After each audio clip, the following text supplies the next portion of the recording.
rank where the view is nothing less than phenomenal. For how I express and project from my abdominal. The only view better, both my daddy and my mama know. No living parents, my sons give me balance. My wife is my serenity, this mic is my identity. The world is foul enough, that's why I write without obscenities. Provoking danger with broken language and spoken anguish. Begging to get hurt, why would you ask to go through changes? Yes, Lord, life's a chessboard, master the angles. Control the tempo, be the one who holds the info. Acknowledge is just as deadly as machete swings. When spoken, the truth is as potent as that Medellin. While others swear the style is free, I just let it ring. Our time is undervalued, soldiers make us better kings. My family's on my shoulder, reaching after better things. Today I take the shot, for them I'd rather set the screen. My mama told me follow my dreams. My daddy told me get it by any means. Stand tall, make him bow to a king. But I've evolved, you can see the result. Look in my eyes when you speaking to God. Life and for those who we caught up in using what I was taught with the muse. I guess they call it proving I'm more than an artist. Penciling out my darkest while stenciling out a harvest. And storing what gets me from A to B, just like garages. Instrumental with collages. Envision what I've been drawing. Broadway to give you rhythm like the great Lena Horne. So bent on, found comfort in the storm. Find peace and on when you see them others perform. Organized chaos, I'll cast it like hey ya. Yo, party people in the place to be. What's good? It's the number one Chief Rockin' Knicks universe. Your main man, Uncle Freezie.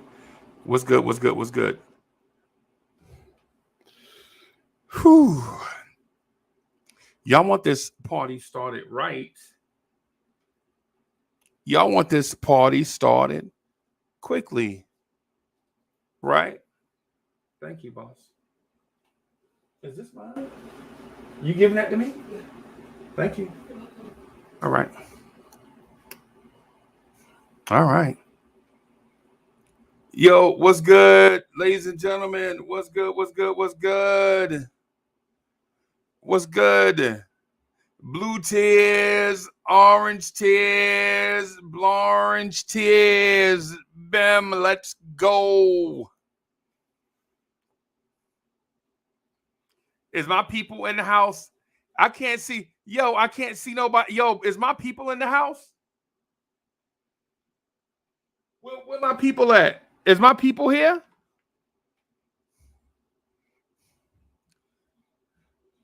Is my people here? Let's go. Is my people in the building? Okay.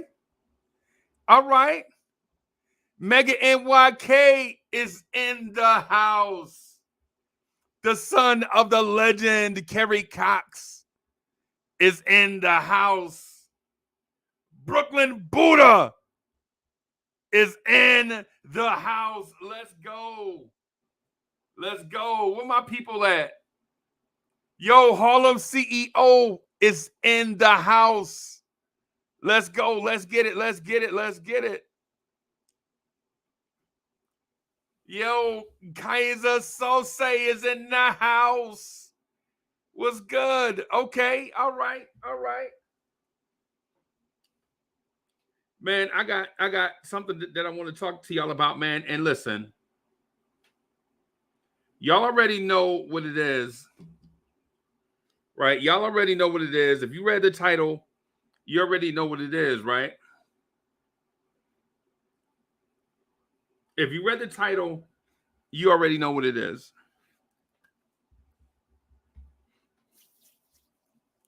You already know what it is.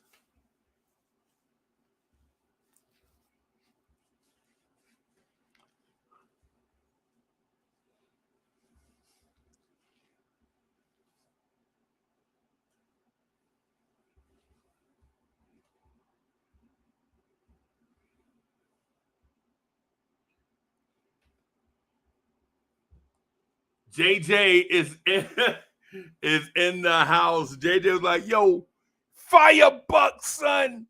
Get Buck out of here. But let me get started with something as simple as this, y'all. Let me get something. Let me get busy with something as simple as this. Yo, I'm tired, y'all. I'm tired, right? I'm not tired of y'all, right? You don't get it twisted. don't get it twisted. I'm not tired of y'all, man. But sometimes the narratives, man, it's like overwhelming, bro. It's like, yo, if you don't like being a Knicks fan, just move on. Right? Yo, it's like,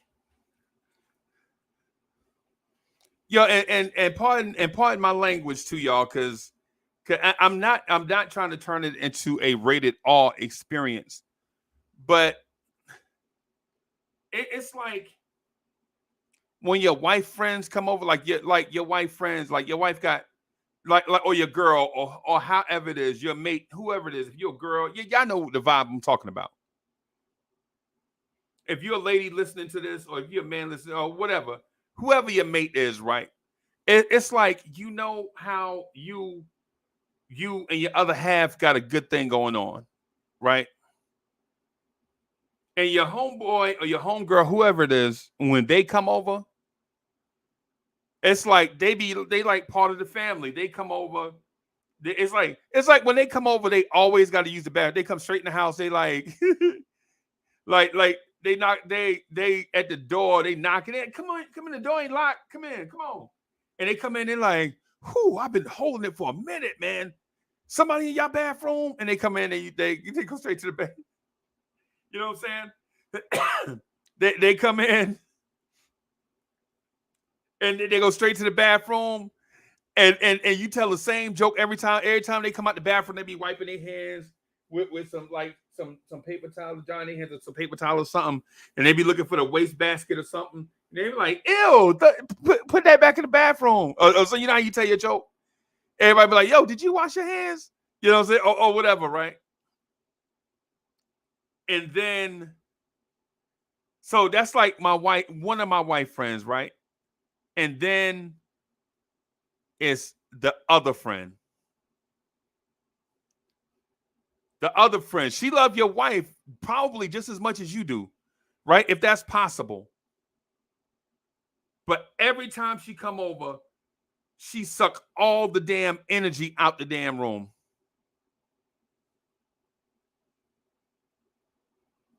Right? Y'all know what I'm talking about. Anybody in here that has ever been in a relationship with somebody and they partner, whether it's a boy or girl, whatever, they have like a friend that's like a real friend, like the family friend, and then that friend extension.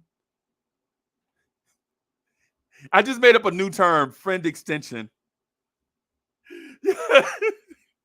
The friend extension, that's a new term.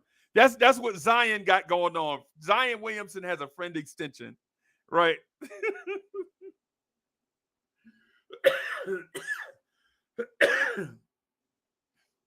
Yo, it's crazy, right?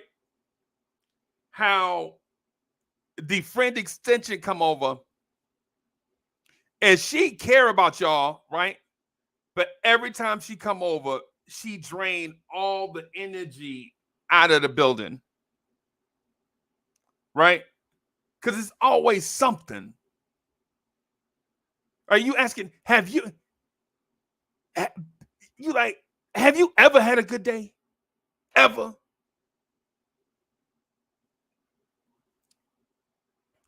Right? And I'm talking to somebody, I don't know who, but they know who I'm talking to out there in the chat. Like, say they girls friend extension come over, and you're like, oh shit, here come this bitch. And you don't mean nothing by it. You don't mean nothing by it, but as soon as they enter the space, everything get dark. You know what I'm saying? Like, as soon as they walk up, all the vibes is gone. You know what I'm saying? As soon as they show up, all the good vibes in the spot just disappear just like that. And sometimes the energy disappeared just like that before she even show her face. And then you be like, oh, that's why all the energy gone. Here. Like you ever like you legit be in the spot and like all the kids will be playing. All of a sudden, you hear one of the babies crying. The baby be crying for nothing. All of a sudden, you're like, why the baby crying? And then she walk in. I don't know why the baby crying. And they're like, oh, cause you here. That's why the baby crying. Yo, for real, that feeling right there is that feeling that I get with some Knicks fans, man. Like certain Knicks fans, they are the friend extension, right? Like legit, no matter what good happens in Knicks universe, right? As soon as they show, as soon as they show up, it's like all the positive vibes they just dissipate in the air. You could just see you looking in the air, you're like, oh, all the vibes and stuff, they gone. Right? Like, and the thing about it is I've been, so you've been knowing this lady for like 25, 30 years, right? Maybe she from your girl block or something. Or maybe she went to school with us or something. You know what I'm saying? Or maybe it's like a work friend that turned into like a social friend that turned into a good friend. You ever did that? You ever had like a friend from work a friend that's a work friend mess around turns into a social friend? Like if you see him out somewhere, then y'all kick it, and then they become like a good friend. You know what I mean? But still, even through all those phases, even though through all those phases, they become closer to you, but at the same time, they just suck all the energy out of the room and they take pride in it. Like they legit just take all the vibes out the room. Like as soon as they show up, like the whole vibe is gone. Right? And you're like, man, goddamn. And then you talk to your lady, you like, yo, my man's is coming home. All he want to do, he just want to come over and kick it. We having a good time. You know what I'm saying? We might, you know what I'm saying, go on the back porch, drink I drink, smoke I smoke. We don't want to be bothered with no mess. Tell your girls they can come over. But hey, this is boys' night. Now, y'all invited. Y'all welcome to come. Right? Right? Look at AD. AD being that friend extension right now. Look at AD. AD being that friend extension right now. What? AD, don't be that friend extension, bro. Anthony Anthony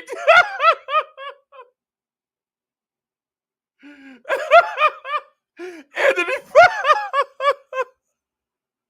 Yo, what y'all talk about? Shout out to my man AD. Shout out to my man AD. Hey, that's my dude right there. Shout out to AD. But yeah, you know how you have a good vibe going on, and then somebody show up, and then they be that person. They be that person, right? Like for instance, I was having a conversation about these Knicks with one of my homeboys, actually my cousin, right? One of my cousins, he a fan of another team. I ain't gonna talk about his team, whatever. I don't care nothing about. I don't care nothing about them. I don't care nothing about the Pistons, bro. The Pistons are trash. Right? The Pistons trash. I ain't trying to give the Pistons no light, right? So I'm talking to him about the Knicks. He like, yeah, man, y'all good, man. Y'all got Randall, y'all got RJ, you know what I'm saying? Y'all got Quickly. And I'm like, what'd you say? He's like, yeah, y'all got Randall, y'all got RJ, man. Y'all got Quickly, man. Y'all gonna be straight, man. Y'all gonna be straight. And I'm like, did you say Randall, RJ, and Quickly? He's like, yeah. And I'm like, RJ, Randall, Quickly. What about Brunson? He's like, yeah, he good too.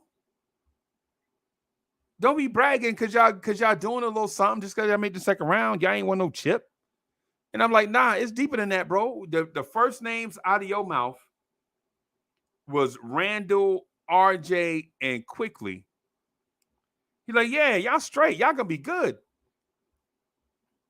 And so I'm thinking, he must not have ever watched Blorange Tears. Because if you watch Blorange Tears, bro, when you say Randall name, the first thing that comes to my mind is there's a war going on outside no man is safe from. You can run, but you can't hide forever from these streets that we done took. You walk around with your head down, scared to look. Every time I hear Randall and RJ name, every time I hear Randall and RJ name as the mayor of Blorange Tears, the first thing I think about is throwing on a Mobb Deep album. Right? Every time at the mere mention of Julius Randle's name, I feel like I gotta throw on some Wu-Tang Clan. You feel me? because what it is over Randall, people are willing to go to war over their fandom over Randall, over RJ, over Quickly, right? People are legit willing to go to war over Grimes and Obi, and they ain't even did nothing yet.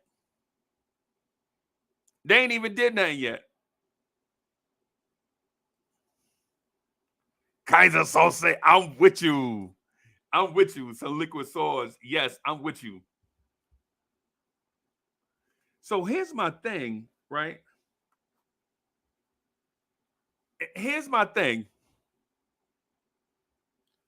If you are that dissatisfied, then why are you around?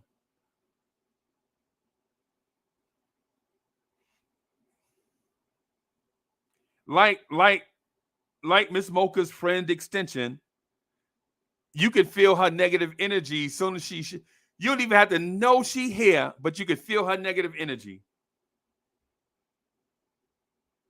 Right? She could be outside parking her car, and the drink you drink and just get she could be outside parking her car, and the drink you drinking all of a sudden I got room temperature. You like, damn, I need some ice.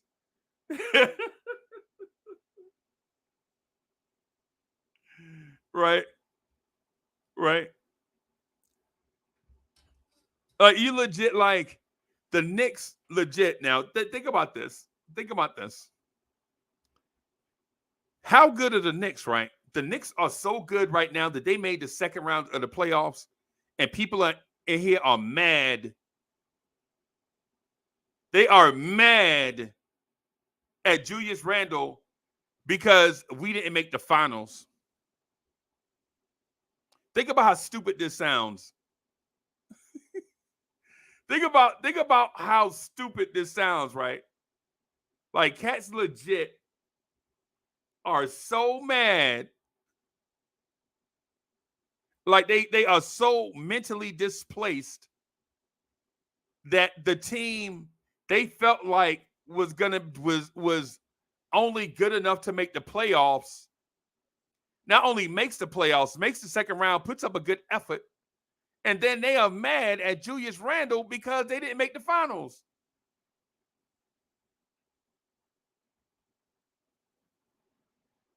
Right? I'm just trying to figure it out. I think the whole narrative is crazy. And I'm not talking about this chat per se, because for the most part, people here are reasonable. At least they'll explain their position. Right? At least in the chats that I have, people will explain their stance. They get in their stance and they'll explain it.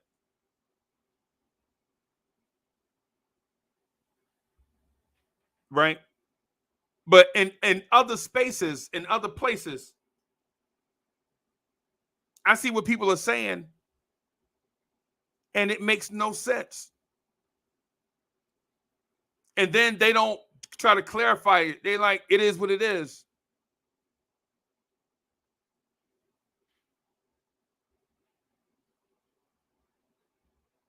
They like legit, yo, like,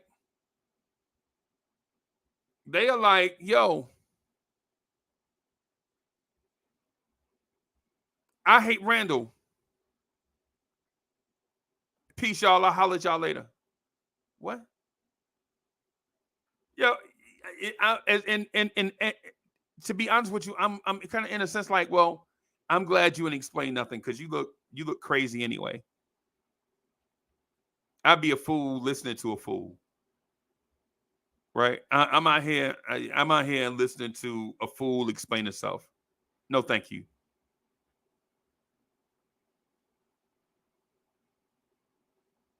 Right? No thanks. I'm good. I don't need to listen to a fool explain it. I'm good.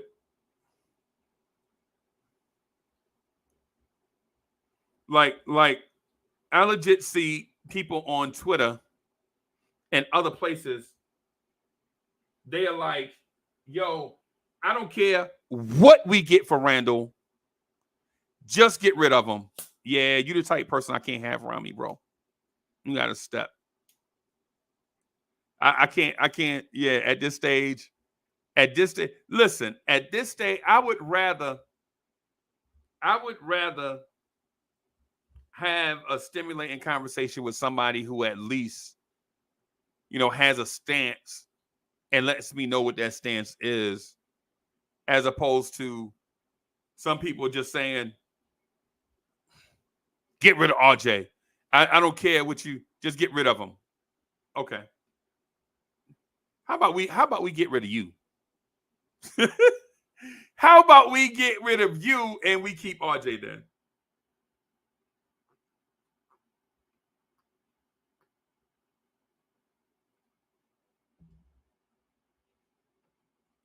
Because if you dislike RJ and you have a stance, even if I don't agree,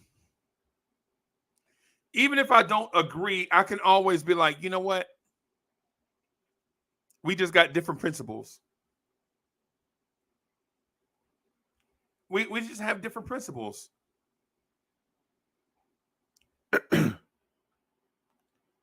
Right? And what I noticed too, more and more, is that though it sounds like I'm on Freezie Island, I noticed that I'm not on Freezie Island. I'm actually on Reasonable Island. And more and more people are getting less and less patient with wild narratives, with just wild talking.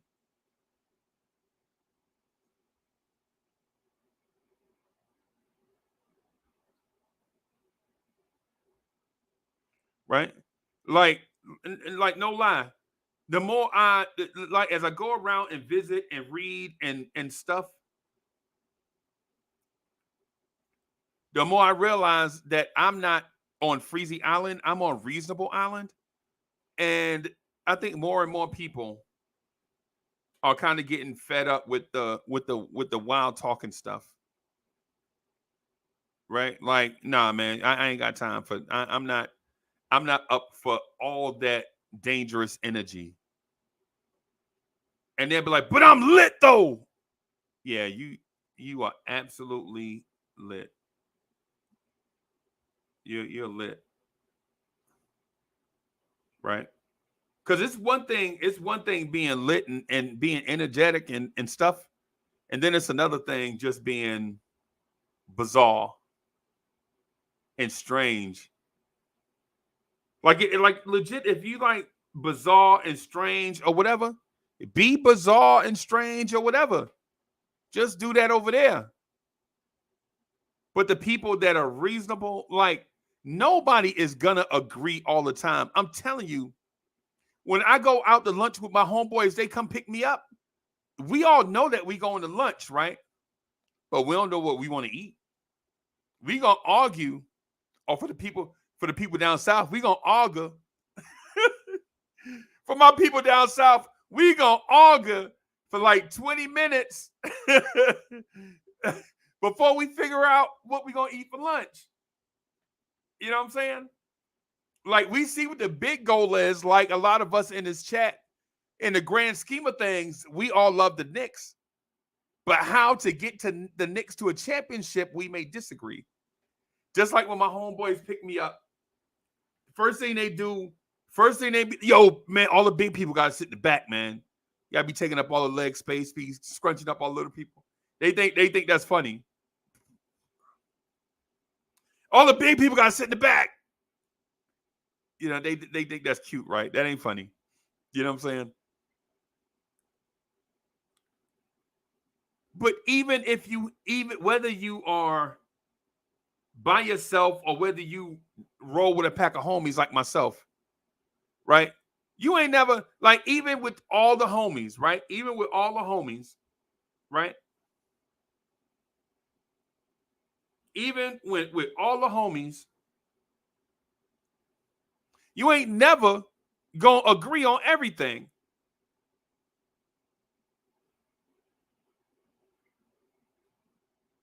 Right? So, I mean, reasonable minds are gonna disagree. But then there are those. That's the friend adjacent. They the friend adjacent. They gonna suck all the energy out of the room. And for some reason, they think people like that, but they don't. You know what I'm saying? Like, people are like, yo, I'm here to be the negative one. We need that balance. No, we don't need that balance. And I've been noticing more and more YouTubers, my peers are doing more and more things to get rid of people that's just bringing that negative vibe all the time. Like they legit booting people out of their spaces left and right, just canceling them because they negative, right? They're like they just legit get booted, right? They're like, they booting me. I got the right to my opinion. Yeah, you got the right to your opinion. Way the fuck over there. Keep your opinion all the way to yourself, all the way over there. Right?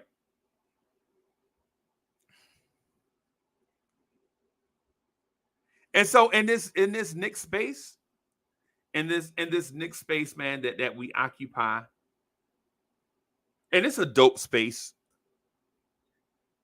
It's a dope space, right? So you like, yo,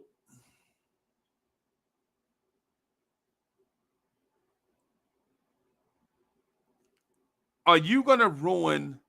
Say, for instance, I'm gonna say Knicks are nice, right?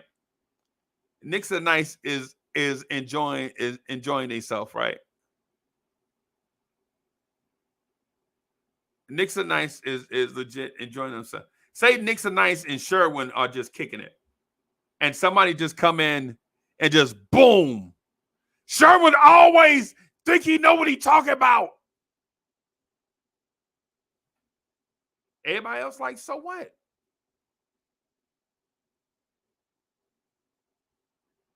Right? Like, what? So what?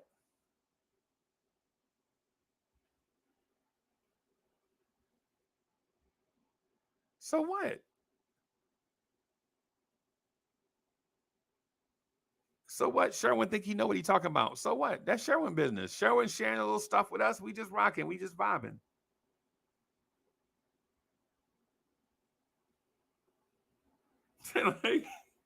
they like, yo, I saw Julian Blum in a rap video. So what? So what JB? So what? Right?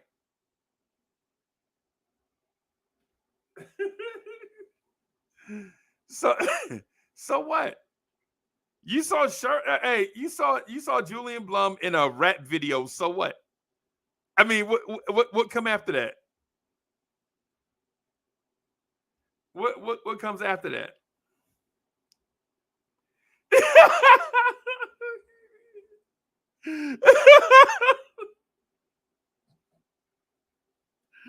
Yo,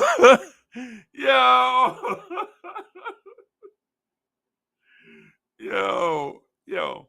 I said all of that, right? I said all of that. It seems like I've been talking for like 2 hours, but nah, it really hadn't even been that long, right? But I said all of that to say this: the Knicks are good, but here's my question: how good are they?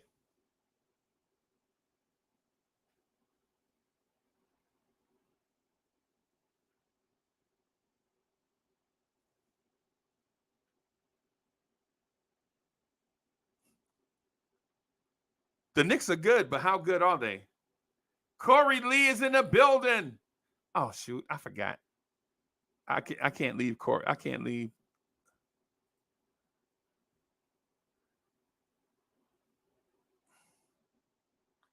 I got like 7 hours of pent up stuff that I want to talk about. I got like 7 to 8 hours worth of stuff.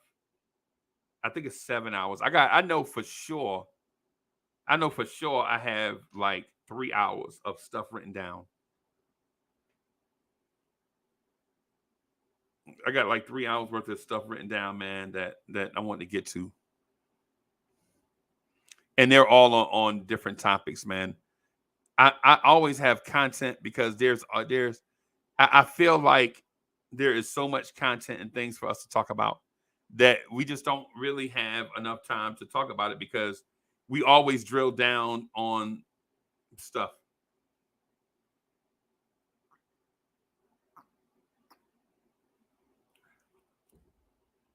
Like we always get sidetracked about stuff. Which that's not a bad thing. You know, summertime. It's summertime. So things are what they are. We could be talking about draft pick workouts, like who the Knicks are working out.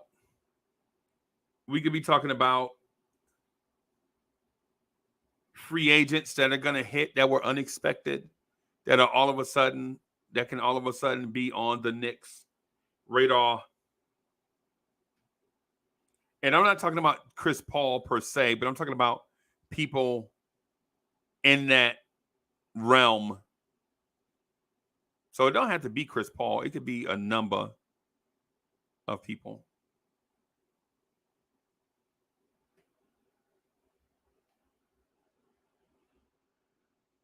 Right?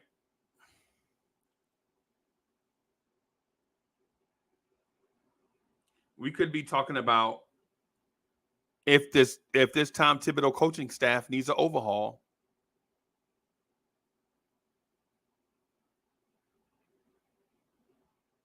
We could be talking about does this Tom Thibodeau coaching staff need an overhaul?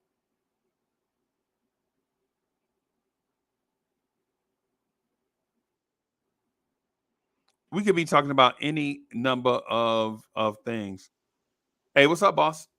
Hey, what's up, Freezie? Chilling. What up to the chat? How you? Man, I'm all right. I'm all right. I got this one thing that I wanted to talk about. Right, I want to talk about, or I plan to talk about. Right, just um a few things. Right, like how good are the Knicks? And when I say that, I think right now, especially after I saw tonight's game, I think the Knicks may be the second best team in the NBA. And and when I say that, I know it sounds like a stretch to regular ears, and to the regular ears, hey, I mean no disrespect by it. I'm not trying to be a homer, right? So if you're just like if you're a person that's just you know what I'm saying, you just seeing is believing. Mm-hmm. I'm with it. I'm okay with them understanding how what I'm saying might be a stretch. Yeah. But when I look at certain things in tonight's game, I'm thinking there's no way Bam Adebayo is better than Julius Randle. There is no way Bam is better than Julius Randle. Now, with that said, people will be like, "Yo, after all the stuff you saw tonight, why do you just pick out that one thing?" Well, for one, I'm not going to compare the Knicks to a team in the Western Conference because if we face them in the playoffs, that means we made the championship, right? Secondly, I look at Bam throughout the playoffs, and no disrespect to the Heat, but a healthy Randall and a healthy Bam together on the same court, I've seen Randall dominate that matchup. And I've seen this dude. This dude grabbed what 20, 25 rebounds, 20 rebounds? Who, Jokic tonight? No, Bam. Uh, Bam must have had. I'm telling you, Bam must have had like 25 rebounds, bro. tonight? Yes.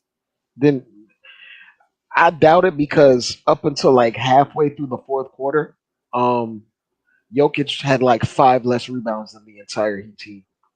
So I gotta so check. unless Bam got all of their rebounds, Bam because had Jokic, Bam had 17 rebounds. okay, yeah, He Bam had must have 17 gotten rebounds and some. 6 offensive. Yeah, oh, it's a nice chunk, Yeah. and he probably had legitimately 80% of his team's rebounds then, because they were getting destroyed on the glass otherwise. You feel me? Yeah, You see, in chat, y'all see what I'm saying? Just that right. I was going to get to that. Dre beat me to it. Dre, did I talk to you about tonight's game yet? no, We saw the same thing. And chat, y'all probably saw the same thing too. I want to say like to that point, if we're talking about talent, I think we have enough talent if we maximize said talent to be the second best team in the league. Right.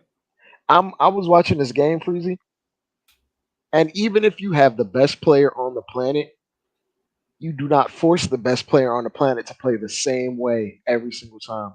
Right. They relocated Jokic to the baseline to exploit the zone, to the middle of the zone like the last time they went against the zone and they struggled in the fourth quarter, right?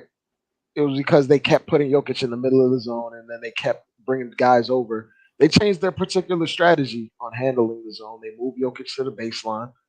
They had him front real hard Right. in the middle of the zone instead of just flashing soft. He had him. They basically made him pressure more in the zone more than any other point. And when I'm watching the Knicks, it's like we doing the same thing every game. Every Right. game. It don't matter. It don't matter if we make or miss shots.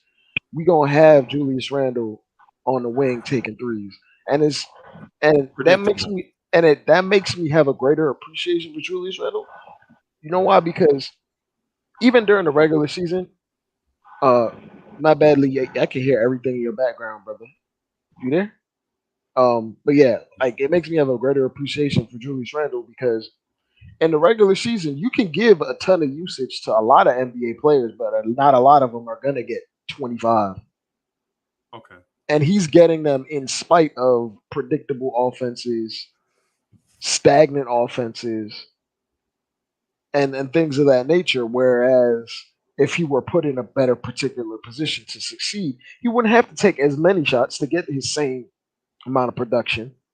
He wouldn't have to fight and claw and scratch in isolation possessions Right. just to get his same numbers that we rely on in the regular season. Right. And to that point is like he's a flawed player, but a lot of players are flawed. Yeah. But Every NBA player is flawed. do we do him enough justice to hide his flaws? No, we don't. No. And I'm watching across the league, guys get opportunities to flourish and they get their signature skill set or their traits to be heightened and shown. And they have the other parts of their games that are lesser, like that aren't necessarily the greatest, get hidden and mitigated. And I feel like we're missing out on so much in terms of what talent we do have. Granted, there are some things that we can do better, and execution is execution. But I'm watching, like, I'm gonna keep it real with you, Freezy. I I think Mike Malone outcoached Spoelstra tonight Yes. by a large sum. Yes. Yeah. That's not that's not breaking news. But I I'm mean, with you. and it's not just because he has the best player on the planet. He No. utilizes the best player on the planet in ways that a lesser coach would not. Right. Right. But So he made that's my it. So point. he made Yeah, some type of adjustments. he made multiple adjustments to his Yeah. offense, tweaks Yes. Yeah. to the already high, like top offensive rating offense. Yeah. They made tweaks to what they did to exploit the Heat. Right. Yeah. But we run a particular offense, and we have so much trepidation in changing what we like to do because that's us. That's us, right? But Right.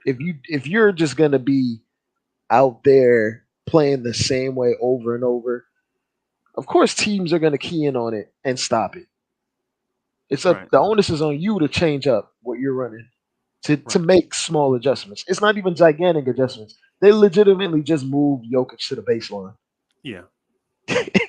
and that completely destroyed the zone. And when they come back for game 4, Spoelstra would have made an adjustment to that. Yeah. Right. And then Mike Malone, knowing this, will have counters in place, multiple counters. Yeah. Right. Because in order to understand what happens when you move Joker off the baseline, you know what I'm saying? You have to understand what benefit there is. And if you understand what benefits, you understand what takeaways or negatives come with it. So does Spoelstra. So if Spoelstra understands the negatives, he might implement those, and Mike Malone's will have counters to the counter. Yeah. Yeah. It's when we're looking at, ultimately we're looking at just high level basketball minds that aren't afraid to switch things up when it needs to happen Yeah. on a game to game or in mid game basis. So, and I'm not gonna dump on Tom Thibodeau. Tom Thibodeau has gotten us to the playoffs 2 out of 3 years, Yeah. and he'll probably get us to the playoffs next year. Yep. But do I have the utmost faith in that he'll get us past the second round? No, I don't. And that's not an indictment on Tibbs. It's just how far he can carry you. Well, his ideals and what he thinks is going to take you over the top. I think that's about as far as he can take you. Now, if we're talking about like talent and players that fit and all these things that are like, if we had, not to even just do this, like if we had Spolstra here, we probably would be in the finals. To Yeah. be absolutely honest, With this team, right? with this exact same team, Right. even missing a part or two Right.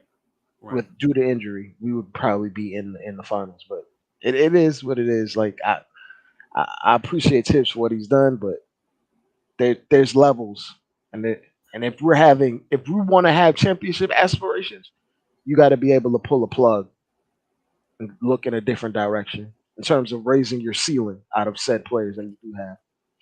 Yeah. Yeah. Anthony D and Corey Lee are in the house. Lee, what's good, man? Anthony D, what's good, man? What they doing up this time of Salute. night? The old men What's are up, in the Lee? building. Salute, Lee. What up, AD? What's up? What's up? The old men in the building. Man, it's 1:00 in the morning, man. And y'all out here on the internet. Yeah, man. Back in the day, the TV would turn off and y'all wouldn't have nothing to talk about. Yeah. Yeah. Oh, that's funny. Yeah, the TV. That's funny. They'll play the Star Spangled Banner, and then they'll play that loud tone, dude, and then the TV will go off. What's going on, fellas? Yeah, man. Chilling, man, chilling. Salute to the chat. Salute to Yes, sir. Uncle Freezie, my niece, The number one chief rocker. the number one super chief rocker. Bim. You know, and Dre, Worldwide West best friend. I'm connected, brother. I'm connected. Does Tom Thibodeau know that you bought him the gold watch and you've prepared a place for him upstairs? I got him. I got him a nice office with the window. You know what I'm saying? He's sitting up there ready for the upper room.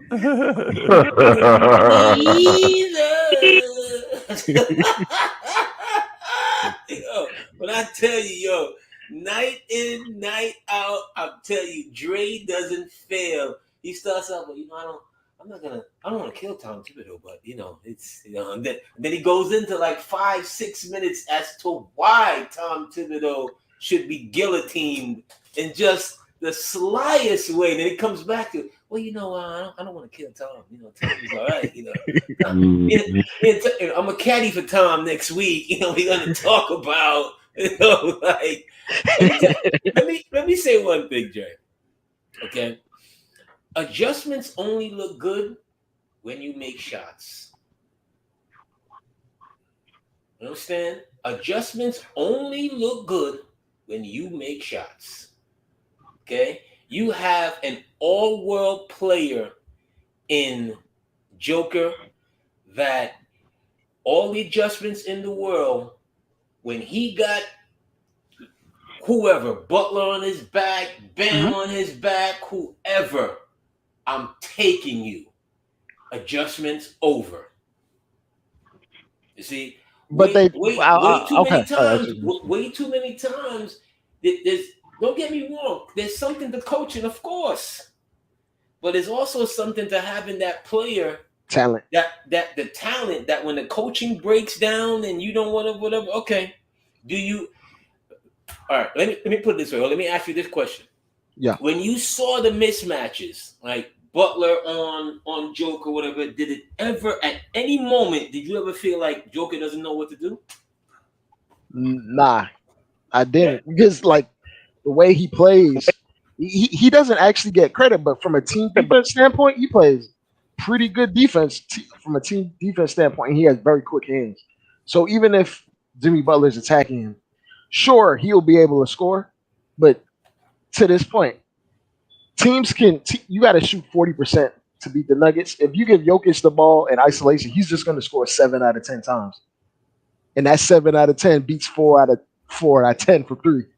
So it's definitely a talent thing, but I'm gonna keep it real. I don't think we're that far off or we're that short on talent compared to the Miami Heat in that area. Now, if we're going against the Nuggets, I think there's a little discrepancy in talent in that regard. But against the Heat, I think we should have beaten them, in my opinion. Shot makers or no shot makers. Oh, wait, but Dre, let me ask this. Yeah. At the beginning of the season, did you think the Knicks were a second round team? No, I thought we were going to make the playoffs. I don't know what was going to happen after. I was going to say we were going to make the playoffs outright, like a 6 seed, top 6 seed. Okay, all right. So I get it. So if you didn't think that we initially, if your thought was you didn't know beyond a certain point, how can you say that definitively that the Knicks should have done anything beyond that same point? And the reason why I ask, I'm going to ask hold on. The reason why I'm asking is because some Knicks fans, once they have an initial thought, anything outside of those lines, they can't or won't comprehend anything outside those lines. Right. Right. But I got you. But what I'm asking you is did you come to this realization during this playoff series, or did you come to this realization after you made that initial thought and then you got to see the Knicks play along during the year that, hey, maybe something special is brewing here? Yeah, I'd say around games 60 to 65, I saw a particular unit that was growing. Right. I saw multiple guys that took steps in their development. IQ, granted, IQ didn't show up and play well in the playoffs, but IQ during the regular season, he ascended. There was a bit of a regression from RJ.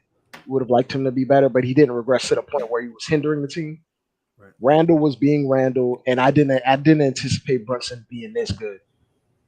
But he showed me something around game 20, 25 where I'm like, okay, this is in place. Now, what's going to happen with the rest of the guys? Is IQ going to join the party because he started the season a little bit later? So did RJ.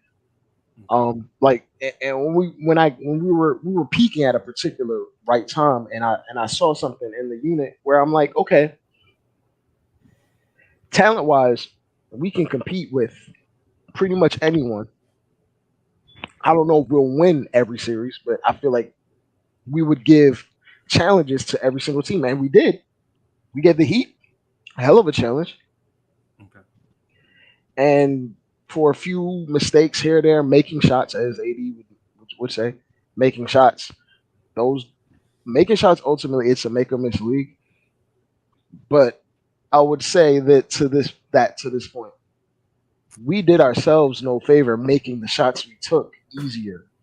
We didn't really get any backdoor cuts. We didn't really attack the rim. It was a lot of predetermined, like it was just a lot of things that we were doing that like it was pretty obvious what we were gonna do every single time down.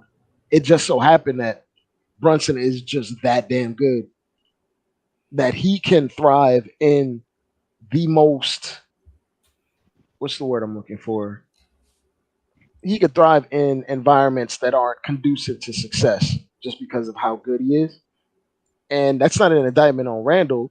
I think we just needed to do Randall more favors. Like, I, let's keep it a buck, AD. Randall can go isolation against a ton of players in the league, but on a bad wheel in the playoffs against all NBA defenders, you have to do things to make his life easier. Yeah, And we didn't do that. Stop clogging up the paint, Yeah. and have your shooters actually make shots. But even just the shots aside, right? Do we necessarily get looks at the rim, like easier looks, like cuts, topside cuts, backside cuts? Did we set screens to get people open? We kind of just was like, we're gonna do the same thing we did in the regular season, and the Heat can't stop us, and they did stop us from doing what we wanted to do in the regular season. Like you can't just take a regular season philosophy and expect it to just work all at all times unless you just got completely overwhelming talent. Like unless and like Giannis is a completely overwhelming type talent, and it didn't work. Even though he missed some times, it didn't work. Just doing the same things over and over. That's fair, Dre. But here's where some of the nuances that you're missing. Okay. He doesn't have offensively geared centers. You understand? When he puts Randall out there, hurt or not, I'm not giving no blies with the ankle, hurt or not. He playing, right? He playing. When he That's ridiculous. No, because everybody's hurt. Everybody's hurt. Everybody's hurt. Brunson wasn't hurt. That's childish and immature. Yeah, Brunson wasn't hurt. Yeah. And everybody had the same injury. Everybody's hurt. Everybody had the same injury. Everybody's hurt. Just because everybody's hurt, everybody have the same injury. Yeah, everybody's hurt. I'll say this, Freezie. That's childish. Everybody's and not and 6'9". You would think grown up could stay outside of the mind of a child. Everybody's not 6'9", cut out of granite. Right. But everybody is not gonna be everybody. Just because everybody's hurt, don't mean everybody's gonna have the same type injury, and it's gonna impact them the same way. And to be honest with you, I feel like I shouldn't even be happy. I should feel like I shouldn't even have to have a conversation like this. Then if you're that hurt, don't play. Right. And then if he don't play, you know what AD is? And if he don't play, you know what AD saying today? How you gonna sit out? How you gonna sit out the most? We need you. The best ability is availability. Yeah, I'm not giving. Yeah, but I'm consistent. I'm not giving him the hurt. Once you stepped on the floor, that's it. But my point is, he doesn't have. We need dog. He doesn't have some of the pieces. Play while he hurt. We like nah. He's not. Oh my God! I'm not killing Randall. Randall's availability is a part of his jacket. It's the feather in his jacket. It's why I don't just want to trade him just to trade him. If I'm gonna trade him, because he's available. Right. But I'm not giving him any blighs also because of the fact that he was hurt. But I noticed you didn't say Emmanuel Quickly's name. I've already talked about Emmanuel Quickly on these airwaves. Right. Emmanuel Quickly was also Emmanuel Quickly got hurt and went and sat down. Right. And so there's nothing said about Quickly. Let's pay attention to low-hanging fruit. Emmanuel Quickly. Yes. Let's we're paying attention to. Let's put on Grimes. You and Dre said let's put on Mitch. You and Dre said injuries. No. Dre said injuries. And I refuse to get on injuries. I refuse to give anybody any blind because of injuries, because you playing. Okay. My mistake. I'm wrong. I apologize, bro. But that's fine. Takes a big man to apologize. But you have a litany of things to apologize for. But we're not even gonna start that. Yeah, I ain't gonna. Yeah. Yeah. I ain't gonna. The thing is, ultimately, man, when you're talking about margins that thin, I don't think you can. Man, come on, bro. Anything could go any different way. When you're talking about 50-50 stuff, thing can go one way or the other. I think it's tough just pinning it all on one person, all the 50-50 things. I want to, because you mentioned 80, you mentioned like our centers aren't really offensively inclined, right? And to that point, it is true. But you had like 82 games to figure out how to use Hartenstein's skill set in terms of passing, because when you watch the Heat play, is Bam Adebayo shooting from 3-point land, but he's creating spacing because he has the ability to pass from anywhere, free throw line extended, and we didn't run anything triangle, anything in terms of backdoors, anything in terms of dribble handoffs. We didn't do any of those things the entire year. So when we get to the playoffs and we play the specific way and the Heat key in on that, we have nothing to pivot to. And when you're talking about high level basketball, you need to have safety valves. You need to have multiple options to pivot to. And if you're stuck in a particular play style and you don't want to pivot away from it, of course you're going to lose, man. Like, I feel like there's enough talent on this team, if utilized correctly, to beat the Miami Heat. Making shots or missing shots. We weren't that far. We were stopping them from scoring. All we had to do was average 100 points per game.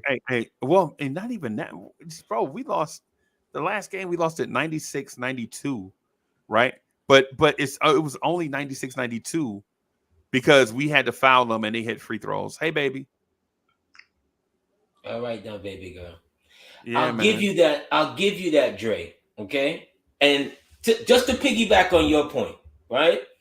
During the season, he was doing that with Hartenstein. Hartenstein is a far better, totally skilled player than Mitch. I don't even think that's even arguable. Right. Right? Playoffs, he didn't do that. But here's the part that you're missing. In the playoffs, it's about your stars. You're not gonna come out running some of those get you off offensive sets during the regular season like that. Not when you brought Brunson here.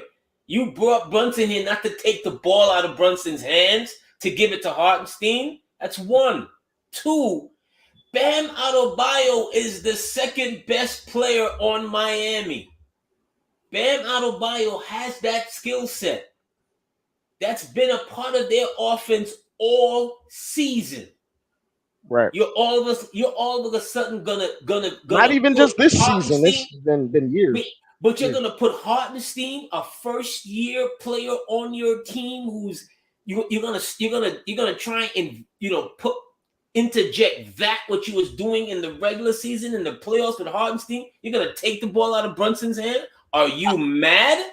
I'll rebuttal that. Tonight, a rookie that barely played all year just dropped 15 in the finals. You need to get you need to get production out of your bench, and you need to find ways to maximize what they can do. Because if you don't, and you're just relying on two guys to carry you all the way off isolation play, you're not going to win anything. Miami Heat would not be this far if Gabe Vincent wasn't lighting teams up for 20 points every 3 or 4 games. If Caleb, what's his name? Caleb, whatever his name is. Caleb Martin. Yeah, Caleb Martin. If he wasn't going crazy against the Boston Celtics, and they were utilizing him.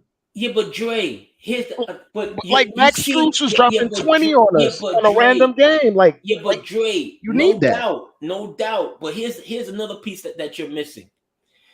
Miami has a Kyle Lowry coming into their game to settle their half-court offense at any point of the game. We do not have that. We do not have a championship player coming off the bench still good. Still good. He was washed all year. Come on, man. He was washed all year. He was washed. He was washed. He was washed in the. Is he washed now? He was washed. He was good against us. Right. Let's get that. He was bad against the Bucks. Oh, he hasn't been good so far? He wasn't that good against the Celtics. He was great against us though. He was killing us though. Yeah, because our guards didn't show up. He's been hitting shots and putting that we don't have in play.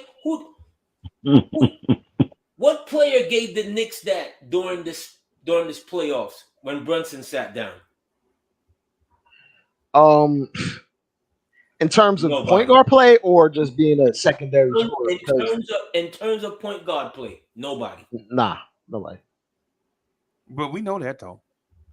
That's a major thing for Miami. That's a major weapon for Miami now in the playoffs. You got that kind of a head that's down that man hit a 3 the other night. I promise you. He started left. His body floated all the way right.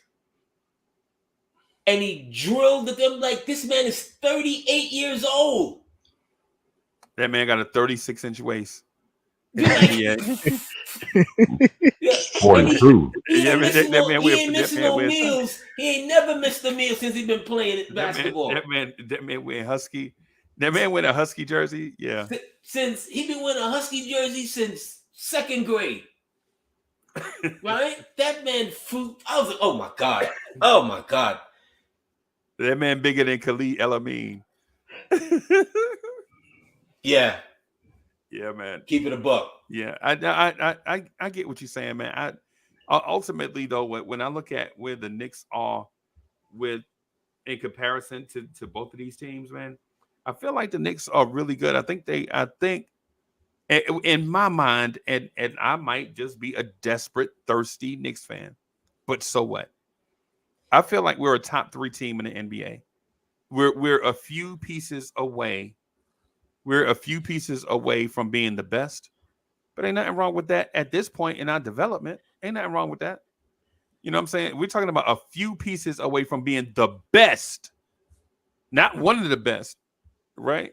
Now, Jokic don't come along often, bro. Jokic reminds me of Jeff Ruland, and I know I keep saying that, and people don't know who I'm talking about, but man, in the grand scheme of things, we're not going to get a Giannis. We're not going to get a Jokic, right? We're not going to get a LeBron.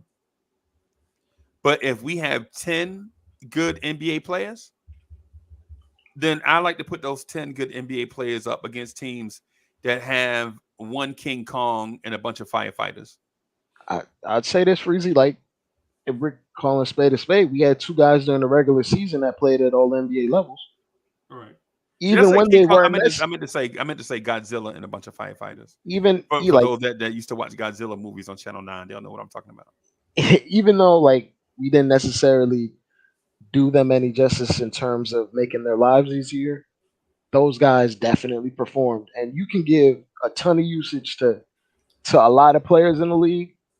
Not a lot of them are going to get 25 points per game on 46 from the field. Like. And I'm one of the ones that want Julius to be more efficient, But if you're just looking at his shot diet, it's really hard to be efficient, especially as a We power know. forward with his We shot know. diet. Yeah, we know. We talk about So it's one of those things where it's like, yeah, we talk about it, that on every show. We know that, bro, because man, Tibbs don't draw. we were like when we talk about these pieces, the coach might be one of the pieces. So, Well, well, AD not trying to hear that though. Even though he feel like I'm stabbing that man right in the back. I'm taking him out to greener pastures. You were his Brutus. You took the first cut. yeah. You took Well, the first cut, and Old Yeller gotta go, man. yeah, you took the first cut, and I don't think it's well. I'm already on.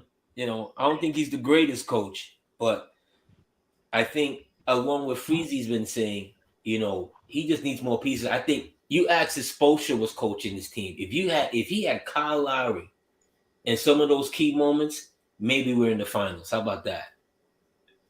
If he had a guy averaging 30 on 50% shooting for an entire series despite having no spacing, I would tell you he has more than enough talent to beat the Miami Heat. Yeah. Okay. No spacing, by the way. Just he's just out there on a sore ankle or sore foot getting 30 while being 5'11". Yeah, but on one of the best defenses in the NBA. Yeah, but you see, here's another thing, Dre. In order to see, I like what I saw out of Brunson. No, I love what I saw out of Brunson. Right. But here's what I saw differently in Dallas. When he was allowed to come off and not always be the main center of attention, he was a lot more explosive in the playoffs because his usage wasn't what it was here for the Knicks. They've got to somehow find a way to get back to that. I agree to play you. him I off agree with the you. ball. You can play him yeah. off ball. He doesn't have to be on ball all the time. All the time. Yeah, I agree with you. I agree with you to a certain extent, but he's, let's call it a buck. In terms of on this roster, he's the home run hitter. So, like at some point, you're gonna have to default and just let him run the entire operation if you want him to take us home. Like there's times in the regular season, yeah, or even in the postseason or beginning parts of games where you should not over rely on him. You should have another playmaker. You should have certain things to put him in positions where because on his team, he's the best catch and shoot 3-point shooter on his team. So even on or off ball, he's gonna be effective. But it's one of those things where it's like, if he's playing 41 minutes a night and he's that good, while seeing double teams, triple teams, getting full court pressured, 94 feet, then it's more so like, how are we going to steady the ship those 7 minutes that he's not on the court? Because I feel comfortable with him having the ball the entire time he's on the court in a playoff scenario. Like he wasn't the one failing us. No, he wasn't the one. He wasn't the one failing us. But my point is, you broke him down. Oh, okay. I can understand that. Yeah. Putting that much pressure on a small guard. Yeah. Once physically, once he got it rolling somewhere around game 25, he went bananas. His January and February were. Yeah, it seemed like he couldn't miss a shot. It seemed like he could not miss. He had a 2-month stretch that was crazy. He has the mentality. I ain't gonna lie to you, AD, that was like almost MVP-ish. Yeah. He had a 2-month stretch. That when it came out that he didn't make the All-Star team, from there on in, I said I'll never follow that All-Star voting ever again. It's a popularity contest. I'll never give it credence. I don't care. The coaches, nothing. I'll never give it credence ever again. I'll never give it credence ever again. That man did not make the All-Star. I'm like, yo, what in what world were you watching in January and February from Brunson? It's a popularity contest, man. He made his name in the playoffs for sure. Like he stamped his resume with this run.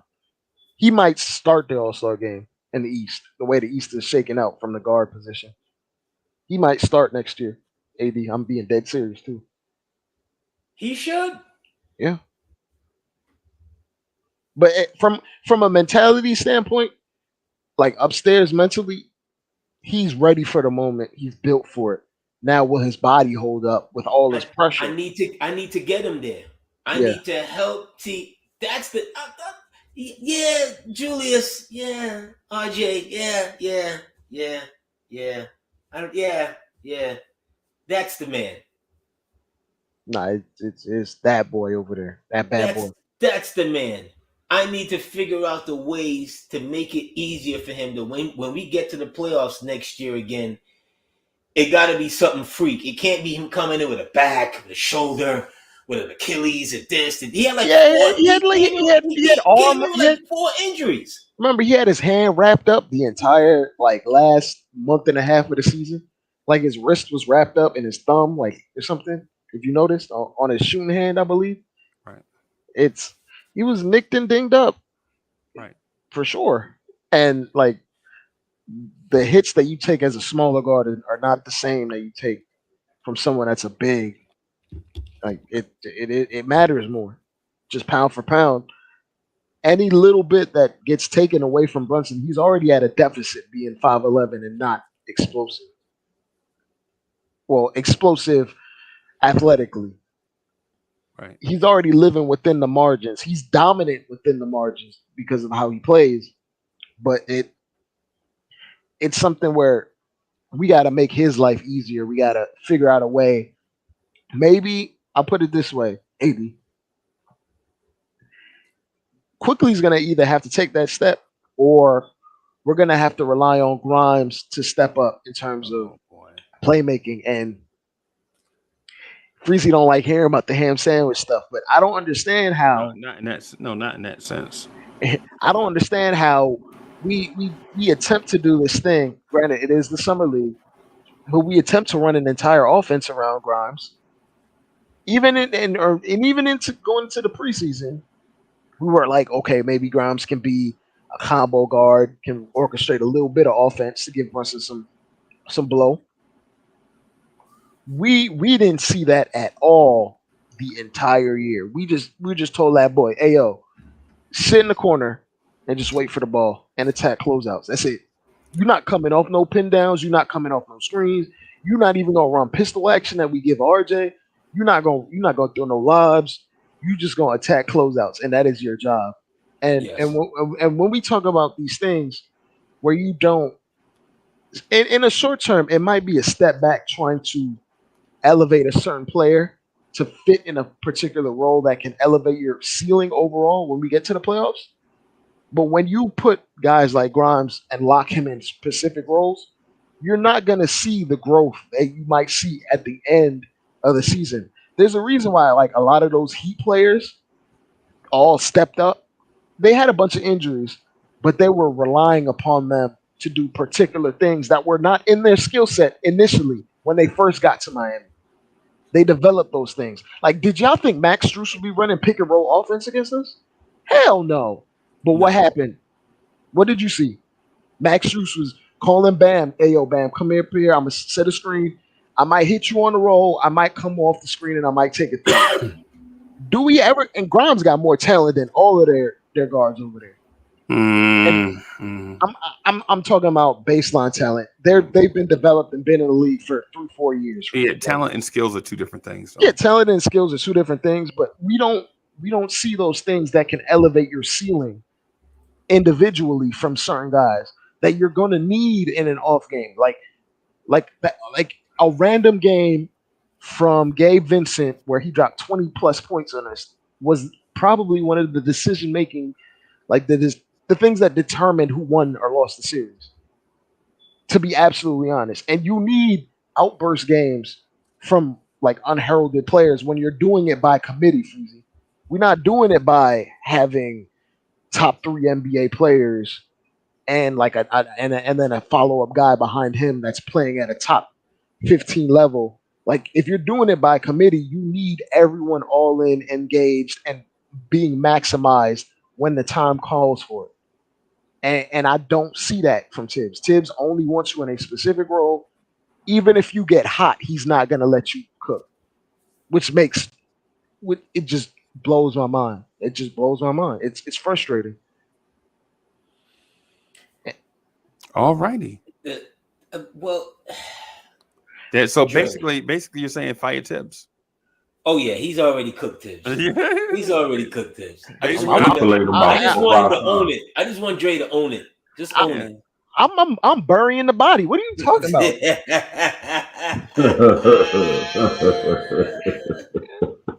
You standing behind the hearse?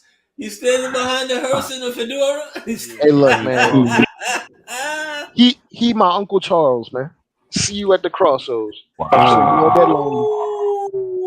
Wow. Somebody killed my dog, and then they killed my Uncle Charles, y'all. He shouldn't be gone in front of his home. What they did, the root was wrong. Y'all remember that? Bone Thugs and Harmony. Y'all remember that? Y'all remember that? Hey, yo. Yeah, man. I'm sorry. Lee, what's good, Lee? I don't know, man. They just unpacking so much, man. I can't even wow. I'm stuck. Like, okay. Hey man, how good are the Knicks? How good are the Knicks? Yeah. I think we're good enough to compete at a very high level next year, considering definitely we can get to the finals, the EFC at least. I honestly believe that. Even currently constructed as we are right now. And to, I believe to what Dre has been saying about our coaching, I don't know. I'm teetering, you know what I'm saying, as I'm looking back and forth and, looking at other little things that should have, could have, would have happened, so I'm not trying to come down for a soft landing, but I'm just like, damn, hindsight. Yeah, hindsight's a big one.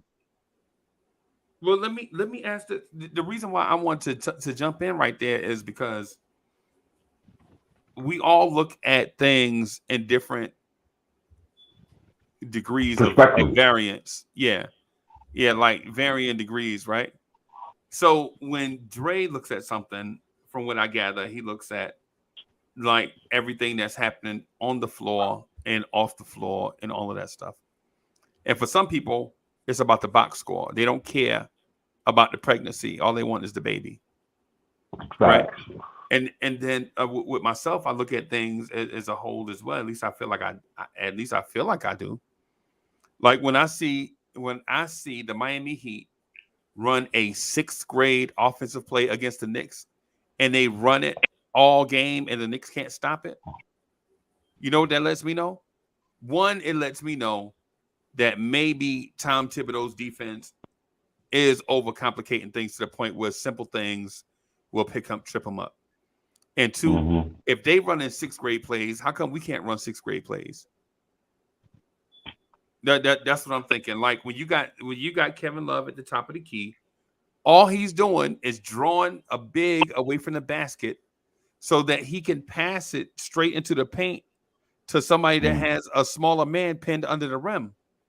Hello. That's elementary. That's the whole Jimmy Butler game plan for us in majority of teams they played so far.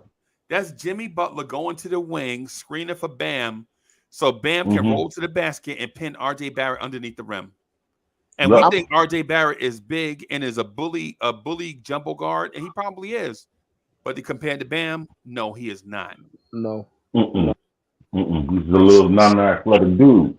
And some of it was just completely overreacting to whatever Jimmy Butler does on the court. Like Jimmy Butler is a great player. He's going to do great things.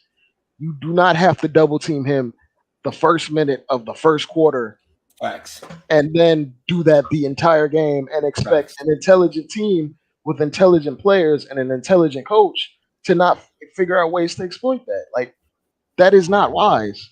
If you're gonna Facts. double him, don't do it all game. You might show a different look. You might Let stunt him here and there. let him prove it first. Let Yeah. him prove that it is worth a double team. You know what? You know what, Dre? If there was something that was a fireable offense, that double. Yo, this man was calling this immediate double team. I'm like, dude, what are you doing? And then all their shooters got hot off of that, and then that sustained them the rest of the series. Yeah. Pretty much. That was a fireable offense. I'll take a stab. Take a stab. Yeah, and there's other things too. Like what we have to remember too is that sometimes things happen and they create a domino effect, right? Or the butterfly effect. Like one small thing over on this side of the world creates a great calamity on the other side of the world, right? And so when we mention stuff like, hey, Randall, if you hurt, don't play. And I'm not bringing that argument back up. I'm just going to talk about the game one thing, right? Randall, if you not hurt, well, if you hurt, don't play, right? So you play Obi and you still lose, right? And in that loss, clearly we overreacted to everything because I think Grimes also missed that game, right? Did Grimes also miss game one? Yes, he did. So now he was available, but he came off the bench, I believe. Did he? Or he sure did. Yeah, he did come off the bench. Yeah, he did. And he only played like 12 minutes, right? Yeah. And going with that Hart lineup that didn't work the entire series, and then you bring it back in an elimination game after you just played Grimes like 45 minutes the night before. Right. What sense does that make? The matter of fact, that is the most fireable offense to me. Right. To me. I think that the thing that got me is Obi took a little bit of time to get cooking. I think it might have been nerves, but so what? I don't want to talk about that, right? But the fact that you took out Obi to bring in Hart and replace him with Quickly, right?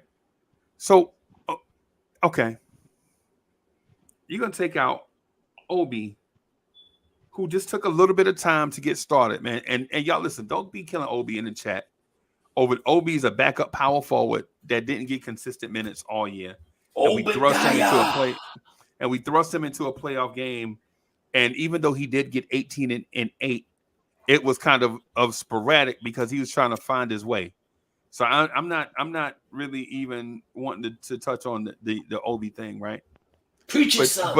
But Josh Hart at the 4.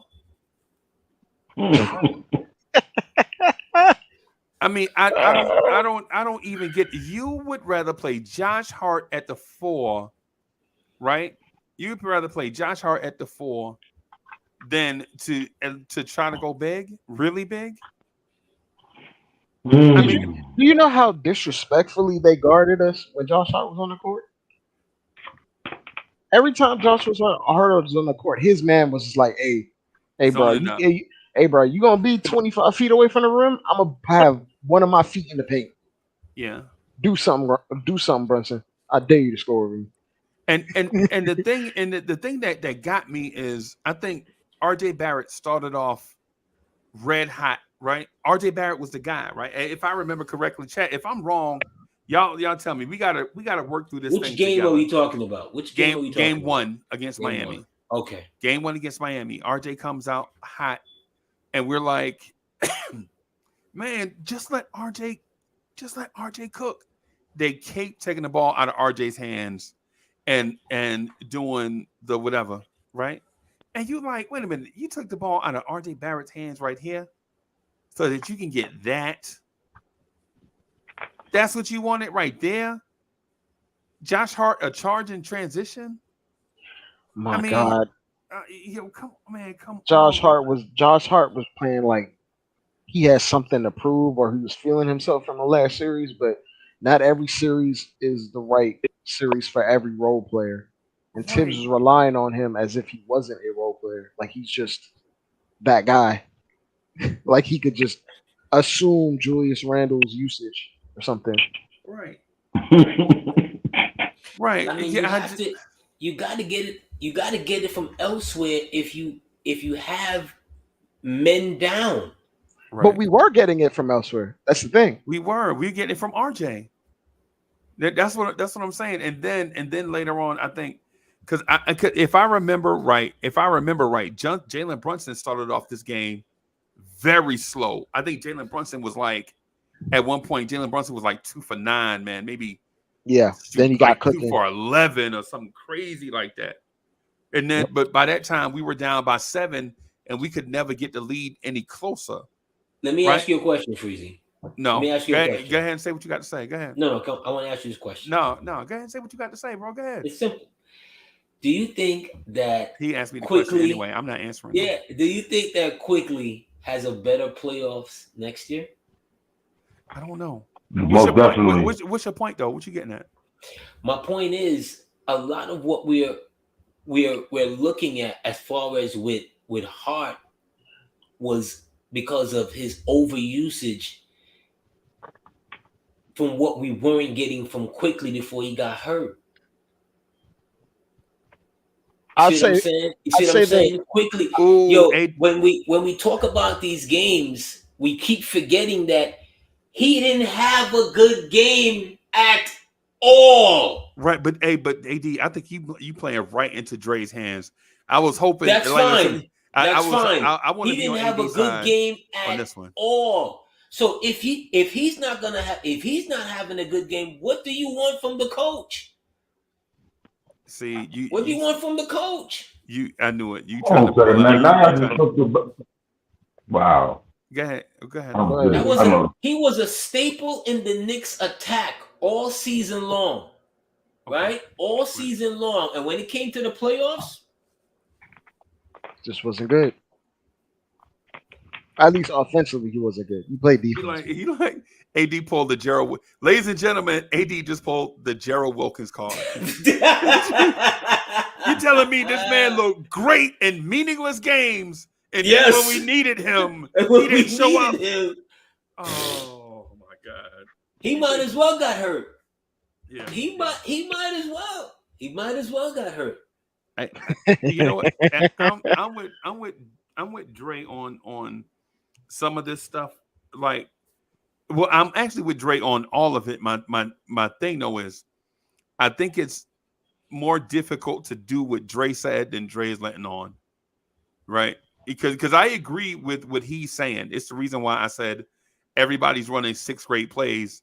How come you can't run 6th grade plays? The reason why I phrase it like that, right? Because I think what Dre is going to say is, why don't you just run plays that takes advantage of the personnel that you have, instead of having somebody out on, instead of having Julius Randle walk the plank or Jalen Brunson walk the plank. We got to get him better personnel, Freezie. I think he just a trash. We got to get him better personnel, bro. He's Rex Ryan. No, he is Rex Ryan. No. But like when you say better personnel, then like he had a generational talent, bro, and couldn't do it. Yeah. But here's the thing, Dre. He's running against the Heatles, of course. Here's the thing, Dre. They're not moving against him. Nowhere near. You can expect a new contract coming up for Tibbs before the start of this season. Oh my God! He's getting an extension, bro. He's getting an extension. An extension that runs into when he's 74 years old. Please, God. Yes, and the sad part is with all these job openings, Johnny Bryant didn't even interview. Not a sniff. Right. Yep. So that tells me one or two things: either Tibbs is out of here, or Johnny Bryant ain't the guy. Either way, bro. Either way, we gonna have to address the elephant in the room. I'm gonna keep it real with Tibbs. This is being absolutely honest. Tibbs getting to the next organization as a head coach is probably his life's work, like something that he's wanted to do ever since he started coaching 40 years ago.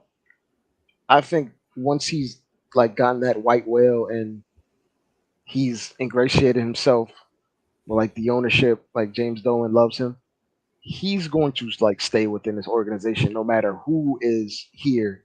If they fire Leon Rose, Tibbs is going to be here, like as some sort of consultant or advisor, no matter what. Like that's just what it's going to be in my mind. He's won a playoff round. Yeah. In James Dolan's mind, He's won two. He kept the lights on. No, he talking about why he here. Yeah, while he's here, he's fresh off of winning a playoff round. Yeah. Hey, man, Dolan gets to sell more lobster rolls now. Yes, he gets to sell God. more lobster rolls and champagne. Which I personally sampled. They are delightful, bro. They are delightful. Let me tell y'all something. They are delightful. I don't know where they get that mayonnaise from. That mayonnaise is different. Dre, I'm just asking if you have it's all right, I ain't never had a lobster roll at the Garden. You ain't never had lobster rolls at the Garden? You ain't never had lobster rolls in Champagne, bro? Nah, man. Oh, I'm not one of y'all bougie Great Poupon guys, man. I ain't living like that. No, man. I'm a junkyard dog, bro. I just feel like if I'm gonna spend the money, I just want to get my money's worth. Dolan walks so close to me. If he didn't have security, I guaranteed you I'd have had him up by the shoulder. What up? Yeah. And so ultimately, man, when it come down to it, we disagree with a lot of things that Tibbs did during the year. But even for the mere fact that we're talking about the Knicks should have beat the Heat, that lets us know that we honestly believe that the Knicks are better than we will personally admit to. Yes. You think so, Lee? Well, the Knicks are better than what we thought. No, the Knicks are better than what you thought. Oh, I think they are. Okay. To some degree. We won't admit it, right? I do. Like coming into the season and like after that Mavs game that we lost, I did not see this being in the cards. But when new information presents itself, I'm gonna have to honor it. 100%. You're gonna have to reassess, right? So when I seen the growth in multiple players, and I seen growth in RJ within the playoffs. And then I see particular things happen in terms of how certain guys play. I can chalk up a lot of Randall's bad performances just to it just not being him just not being utilized in a way that's helpful for him. But then I can look at RJ and see good things from him, and I see great things out of Brunson. I can't hide that. Can't hide that for you. And part of that, ultimately, even though Tibbs may have stifled us in winning that series, he helped grow a lot of people, a lot of players to that point, to get to that point. Now, that's just if it's in your opinion, do you think he can take you any further? That's just a matter of opinion at that point. And I think it's pretty obvious what my opinion is. Yeah. I'm not gonna lie to you, man. With this offseason coming up, the draft is what? The draft is the 23rd, right? So the draft is in 23 days. I mean, I'm sorry, 14 days. 15 days. The draft is on a Friday. Not to check. That's bizarre. That's bizarre. Thursday or Friday, something like that. NBA draft is June the 22nd. Okay, 2 weeks from today. Yep. Okay. On the Thursday. And with the draft being 2 weeks from today, man, I think the Knicks have a lot of decisions to make, right? And I think they will. My thing is, I don't want to hear any more young guys. right? Except you got to hear young guys, bro. Because here's the thing, AD. Here's the thing, because 2 years ago we had a conversation about the quick fix, right? 2 years ago we had a conversation about the quick fix, and when we were bad, we complained about being in the moment and doing quick fixes, and now we're in the moment.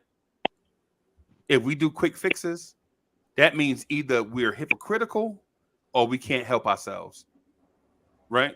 The thing is if you don't want to build the roster organically, mean put rookies at the end of the bench and let them work their way up towards the rotation, earning minutes as they play and earn more minutes. If we're talking about doing a quick fix, like honestly, a quick fix is giving Chris Paul 3 years, $75 million. Freezie. Here's what you're missing. Would the Knicks not do that? Would the Knicks not do that? And you know what? Yes, historically they would, but let's table that for a hot second. Okay. Brunson is 26 years old, Freezie. Right. You gotta put pieces in place. Like, what are we doing with more young people? We've got McBride, who can barely get minutes. Right. We got Sims, who can barely get minutes. Right. Trevor Keels, who's getting 0 minutes. Right. I'll replace Trevor Keels. The guy over in Lithuania, what's his name? Rokas Djokovic. We gonna trade his rights, by the way. Yeah. He's never gonna play a game. We also have Obi. You've got Obi, like Freezie. Good God, you don't need another young guy. But AD, with all those players that you mentioned, right? All those players that you mentioned, you know what the difference is between this team and teams in the past? The difference is this team is a second round playoff team with the arrow pointing up. Fact. And you can't. And to that point, my bad, Freezie. My bad. Yeah, I was gonna just say. So, you can finish. Just relax. We got time. We got time. But what I'm getting at ultimately is on the roster we have a superstars contract on our roster right now, right? But it's not playing. Right? We have Evan Fournier and Derrick Rose's contract together is about $33 million. We could be paying that to a superstar, or we can trade that, get assets, and supplement the back end of the bench so that when we get to the playoffs as the 2 seed or the 1 seed, we'll play the 7 seed or the 8 seed, as opposed to the Jalen Brunson and Julius Randle scrapping their way all the way to the playoffs. By the time they get to the playoffs, both are hurt and banged up with no help. Right? In my mind,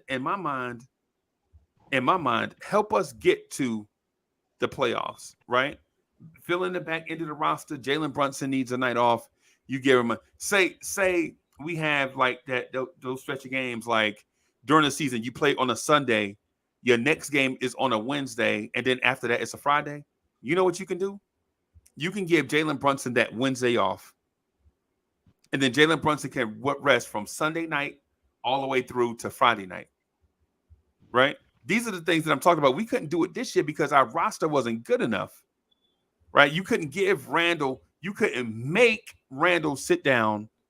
You know what I'm saying? Because anytime Randall would sit down, you sit Randall down against, say, a random team like the Wizards, and then now Kyle Kuzma is giving Obi Toppin the business, right? What I'm saying is fill in the back end of your roster, make the team deep, so that when we get to the playoffs as a 2 seed, we can cruise into the 2 seed, right, and beat the 7 seed or whatever, and then have a better chance to survive, as opposed to grinding our way all the way through. By the time Brunson gets to the end of the year, his hand wrapped up like A mummy.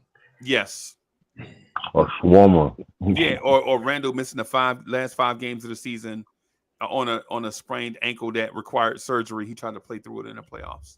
And another point, like even when you do those things, you're putting guys in position to maintain a rhythm and gain like more responsibility.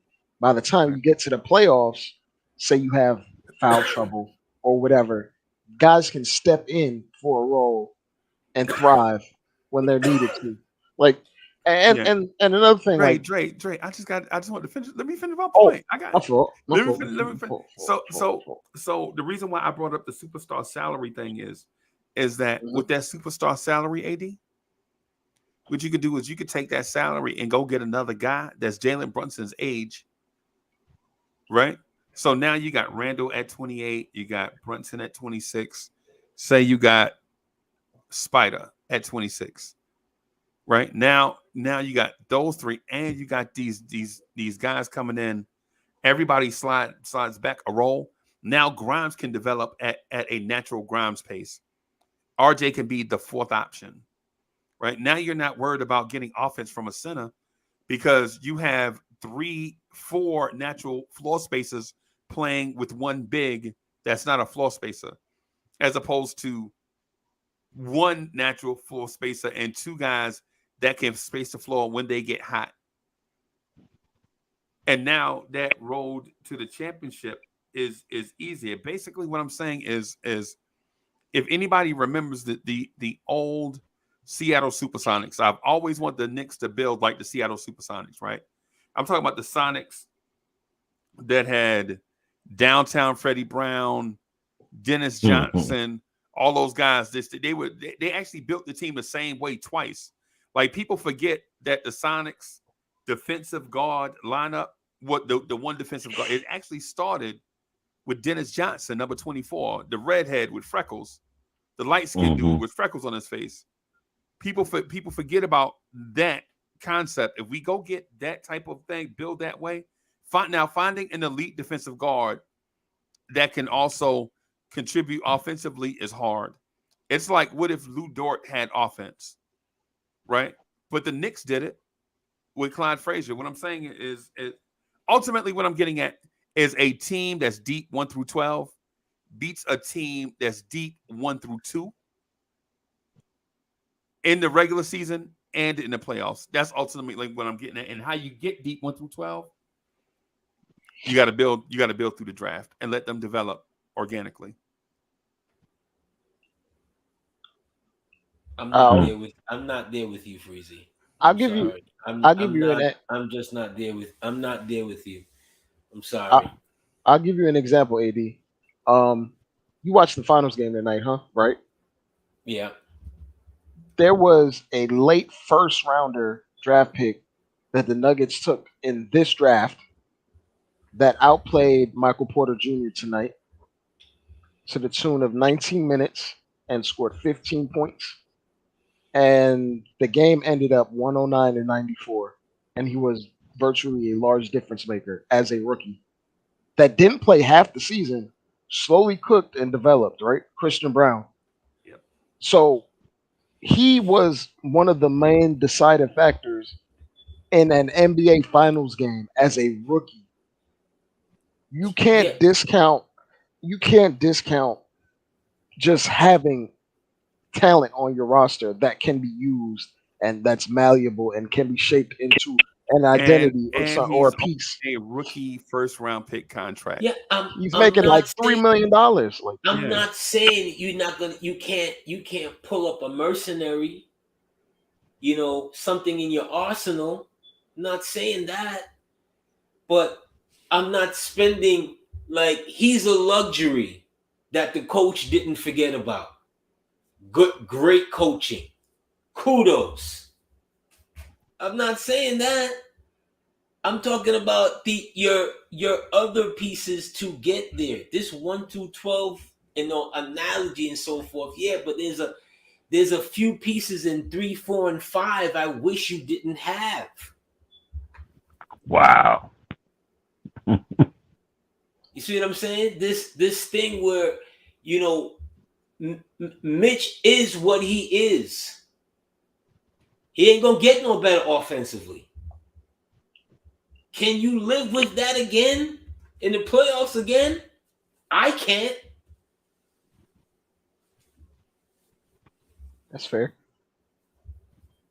Yeah, I'm lost with You're that. watching offensive bigs. You're watching offensive But bigs. that's one guy. What about the rest of what you talking about? Like I said, there's pieces in your 1 through 12 argument that I would not have. Mitch is one. Right. RJ's another.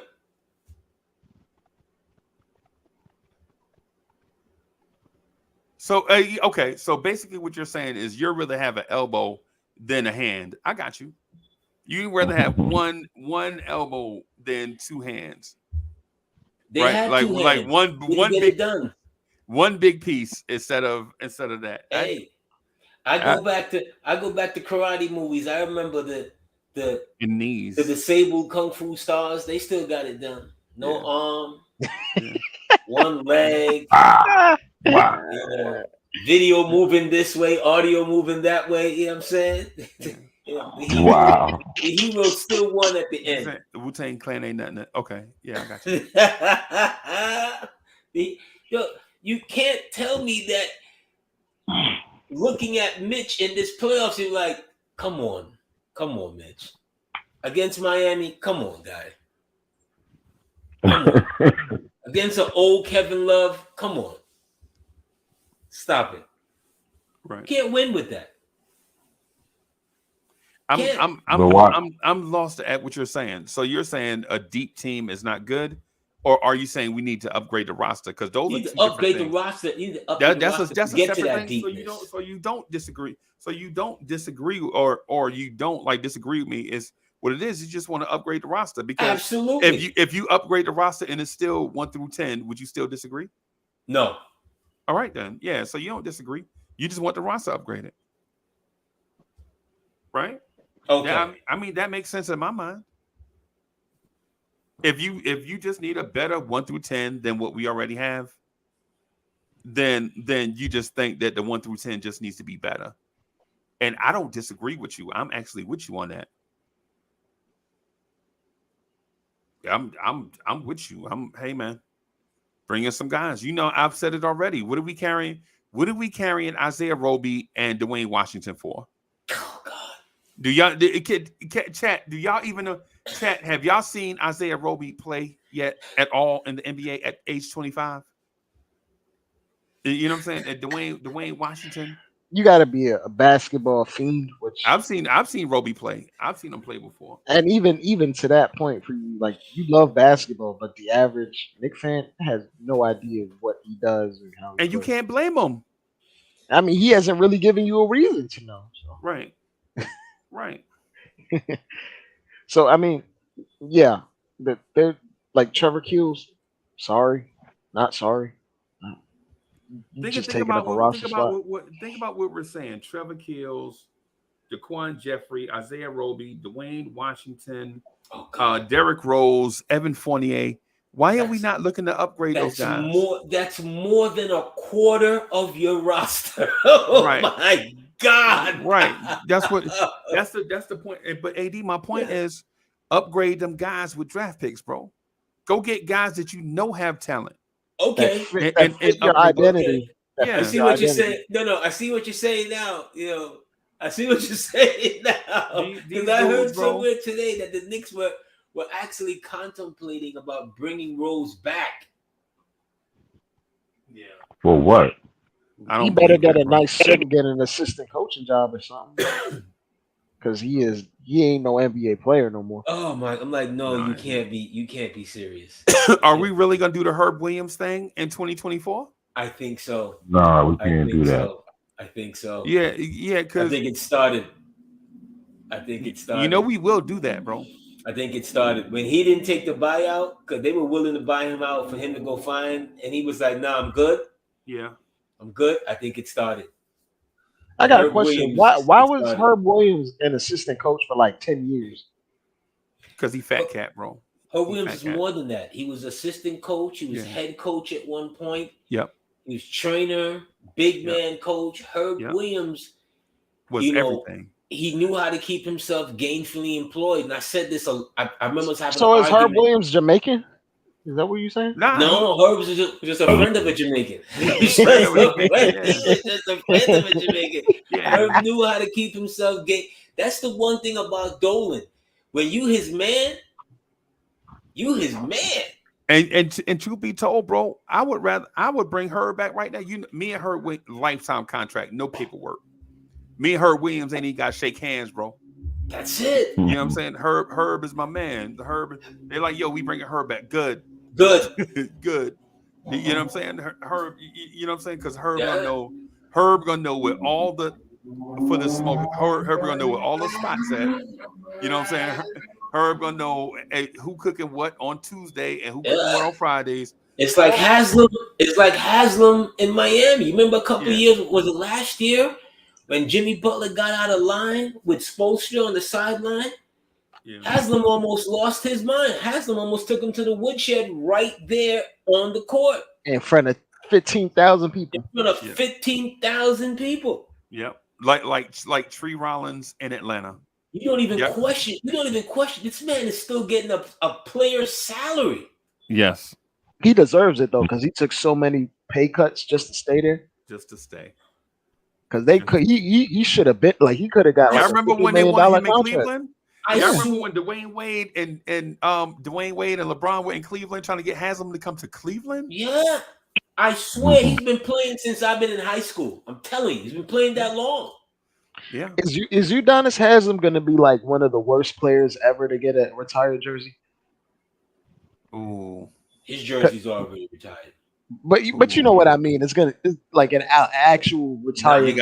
You probably got to. You not got in to their retire. not in their minds because he did a lot. He did a lot to help stabilize. The Heat culture. And you know what? I don't know if y'all know this or not, but the Heat retired Michael Jordan's jersey. Did y'all know that? Yeah. They got Michael Jordan's jersey. They got like a baseball player's jersey up there. They retired Michael Jordan's number 23. Nobody else should wear number 23 or something. Right. Like the Heat don't get no respect from you, bro. Not on that one. That's groupie behavior to me, but yeah. Whatever. Who did that? The Heat did that? The Heat retired Michael Jordan's number. Yes. Pat Riley did that? I think so. Yeah, that was under Pat Riley's watch. Yeah. Wow. Are you sure? Yeah. I'm 100% sure. Yeah. You Google it, you'll see a photo in the rafters of the new Kaseya Center, aka American Airlines Arena. Yeah. And you'll see Michael Jordan's 23 and Bulls black and red hang in front of rafters. Wow. Yeah. Yeah. It's crazy. And I don't even understand that. That is a particular form of transportation I'd rather not say. Yes. But it is a form of transportation. Yes. Yeah. That's mind-boggling. Wow. I would have bet the house if someone said that. I'm like, nah, you crazy? Yeah. Riley gonna do that? No. Bananas, bro. Bananas. But when it comes to the Derrick Rose thing, though, I wouldn't mind Derrick Rose coming back. But D Rose, you already know what it is. You get this jersey. Make sure that jersey stay crispy and clean, bro. Yeah. D Rose main job is to give a crash course for any rookie that comes here on how to handle Tom Thibodeau. Yeah. That's what he's here for, because it is going to be a culture shock. Tom Thibodeau will phase you out and ignore you for weeks on end. And that's so lame, bro. Why are we dealing with this in 2023, bro? Because you gotta earn what you get. You gotta earn your liberation. Yeah. Tom Thibodeau got to earn his liberation. Oh, you talking about the players? I thought you talking about the coach. Not the coach. Mm. Players. So the coach ain't got to earn nothing. Obviously not. They hired him. Obviously. Obviously not. They gave him that check, and they're gonna give him another one. Don't say that, man. They gonna pay Give him, another. him and Josh Hart gonna make the same money per year. Yeah, 22 18. mil. Bro, I would be so mad. This AD this summer, I would be so Well, mad, bro. you see what Detroit just gave Monty Williams. I don't know who they think Monty Williams is, bro. They needed to do that. They I couldn't think- help it. And I also think They that needed to do it, but their price is ridiculous. I think that what they did though, What was the price? is they 6 years, 78.5 million.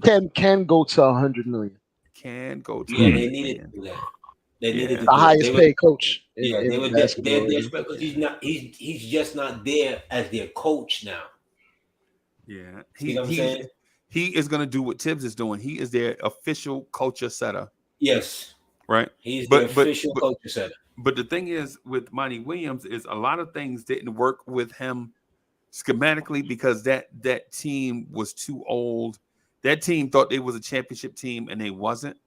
So they didn't want to do the they didn't want to do the. I mean, they were 2 games away though. 2 games. Yeah, we can never forget that. They Yeah. were 2 games away, Freezie. They were 2 games away, and he didn't have his best moments coaching in Yeah, those last. Did he 4 have games. did he have his best players though? Yeah, they were there. They were all available. Yeah, all of them. they were all there. I mean, Paul just ran out of steam. And Giannis just went. But more Just than that, disgusting. when he decided to go, see, if there's ever a player in a moment that called for a double team, possibly a triple team, Giannis. was when Giannis got it going.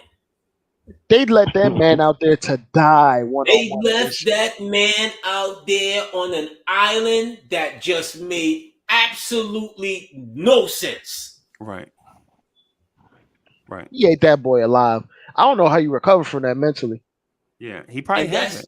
that's on Monty Williams. He did that against Jokic this year. And what Jokic do? He tore his ass up. Right. One-on-one coverage against Jokic. Like, are you crazy? Not all game. Right.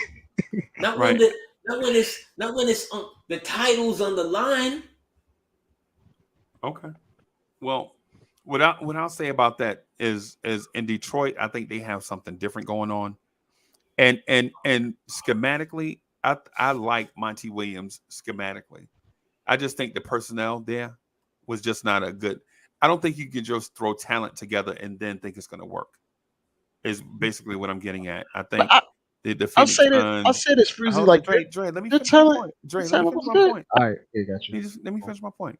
I get you. I think throwing it together and thinking they can rekindle something from the past is not how you win championships. Teams that always like they try to rekindle something that worked in the past always fail at it, because what happens is you can catch lightning in a bottle, but catching lightning in a bottle can't be a habit, right? You can't be out here trying to catch lightning in a bottle and that's your model for operating. Right. The thing is with Phoenix is they needed more punch, but the punch they got was the wrong type of punch. They got Razor Ruddock punch when they thought they was getting Mike Tyson punch. You talking about this year, right? Yeah, this year. Okay. This season is what I'm talking about. Last year. Right. things Okay, all because over. I thought you were talking about before. Then okay, yeah, I agree with you. That's not on Monty though. That's on ownership. Yeah, and so what I'm getting at is if they simply did the basic things right on pick and rolls, if you're DeAndre Ayton, if you're rolling to the basket all the way, you can go to the hole strong and attempt to dunk. If not, shoot your free throws. This dude is rolling to the basket, stop, and trying to put up the floater. And his teammates are watching him. Their biggest man on the roster playing soft, and they not really, but they like, man, yo, why we running that? You know he ain't going. You know what I'm saying? It's funny because like with Ayton, it's like Ayton got drafted as a physical freak, and he didn't. No, he didn't. Yes, he did. Well, Yes, he did. And he just didn't level up from when he got drafted. From Arizona. I remember when he was at Arizona, they were talking about this dude has footwork like Olajuwon. Yeah. They were like he could be Olajuwon and shoot the jump shot from the perimeter. But when I heard him say, when I heard him say he could play the 4 and the 5, I was like, oh nah, you soft. That's it right off rip. That killed me. How you gonna say in this era of the NBA when you 7 feet tall, you gonna say you 7 feet 260 because he came out of college big. Yes. Like cut up 260. And you gonna say I could be a power forward? Like what are you saying, bro? Well, when did AD ever wanted to be the center? Yeah. But AD came in the league legitimately 7 years before that kid got to the league. Yeah. Like 6-7 years. Yeah, but that's but here's the thing. That's the mindset. AD was skinnier, way skinnier. Yeah, AD was 230. Yeah, but every big that we see don't want to be Joker. Yeah. Every big man don't want to be Jeff Rulin, bro. No. Not today's bigs. Today's bigs are not that. Right. It's not sexy. They want to dribble the ball, you know what I'm saying, do crossovers. but ultimately what I'm getting at is if he doesn't roll to the rim, now all your mid-range guys, all your guys that live in the Devin Booker, Chris Paul, stepping on each other's toes. Yes. They right on each other's heels going to the same spots. To the same spots. Because your big man won't go to the rim. You know what I'm saying? Or when they run the pick and pop, when they run the pick and pop, he'll fall in love with it. Right? They'll run the pick and pop and he'll knock down his 3 or his long jumper. And he like, yeah, I got it going tonight. I'm shooting jumpers for the rest of the night. Finesse big. He turned himself into a finesse big just because he has the jumper. And truth be told, it's all Arizona's fault. It's University of Arizona. That's what they do with their bigs. Make them soft. Right. That's what they do with their Channing Fries. Oh God. They're Lauren. Y'all remember Lauren Woods? Yeah, but in today's y'all remember Laurie Markkinen? In today's game, I'm gonna use that. Bender. I'm gonna use that finesse big in today's game. But I get. But you didn't draft them to be 1 overall. To be like, you have to be multifaceted when you're drafted 1 overall. You got to do multiple things at a high level. And what I'm getting at is this though. If I had to choose in the mid range between Ayton, Booker, and CP3, Ayton is the 3rd option in the mid range, not the 1st. He don't roll to the rim hard, bro. He just he stopped 14 feet away, catch the ball, then looks for a jumper. If he does roll, he stops. I remember seeing a play where he caught the ball on the roll. He stopped, turned, and faced the wrong direction and away from the defense. And faded away. And Chris Paul looked like he could have just topped them. He could have literally ripped the rim off the basket. Yeah. Because the help defender coming was a guard, a small guard, and this guy is like doing turnarounds, pirouette. No, they fell in love with his size. Yeah, again, another big being drafted that high. AD, listen to me. AD, what I'm saying is, if you ask me, now I know big men, right? And I'm just asking AD. AD knows I know big men, bro. I will pick out a big man from any era and break them down, right? Yes, I like Dan Issel. Yes, I like Jack Sigma. Yes, I like Jeff Rulin. Yes, I like Moses Malone, right? Yes, I like Ralph Sampson. Yes, I like Joe Barry Carroll, right? I love big. Yes, I like Michael Thompson. Right? You know what I'm saying? Like if a cat asked me, what would you prefer, a small guard like Calvin Murphy, Allen Iverson, or a big like Jack Sigma, or a Kevin Willis? You know what I'm saying? Yeah, I like bigs, right? DeAndre Ayton, pound for pound, may have the softest hands of all those guys that I just mentioned catching the ball in traffic. Like when you pass him the ball in he's like Mark Bavaro in traffic. If you get it anywhere near him, he gonna catch it in position to do something, right? You're talking about a big that knows how to roll to the basket. He has this awareness where he always keep the lane open between him and the passer, So when the passer has to throw him a bounce pass, the bounce pass is on the money. Like he is well trained and well schooled in his things. My thing is that he is a dude that fell in love with the jumper. And when a big falls in love with touch around the rim, you're like, no. That's why coaches will be like, no, don't shoot no jumpers, bro. Dunk it. If you get it close, you gotta dunk. Because if they ever fall in love with the Coco, oh my God, bro. If they Dre, if they ever started, I'm in love with the Coco, hey, bro, it's a wrap, bro. Because you got to start teaching them again that they 7 foot tall. Why I got to retrain somebody on being 7 foot? It's bananas, bro. It's sad. It's That's funny. what it is. He's kind of like the opposite of Jokic, where Jokic kind of came into the league with all the skills away from the rim, but his default is to go right into the post. That's his default, and then he builds everything else out of that. Bro. And he Ames does the opposite. Speaking of guys with soft hands, so does Jokic. Oh, jeez. You throw it anywhere around the rim. Call Anthony Towns, bro. Call Anthony Towns, bro. Cat. I honestly wish Cat had a point guard. If Carl Anthony Towns ever had a playmaker point guard, bro, I think he'd a league MVP. Right? Yeah. Now on the other end of the floor, I have issue.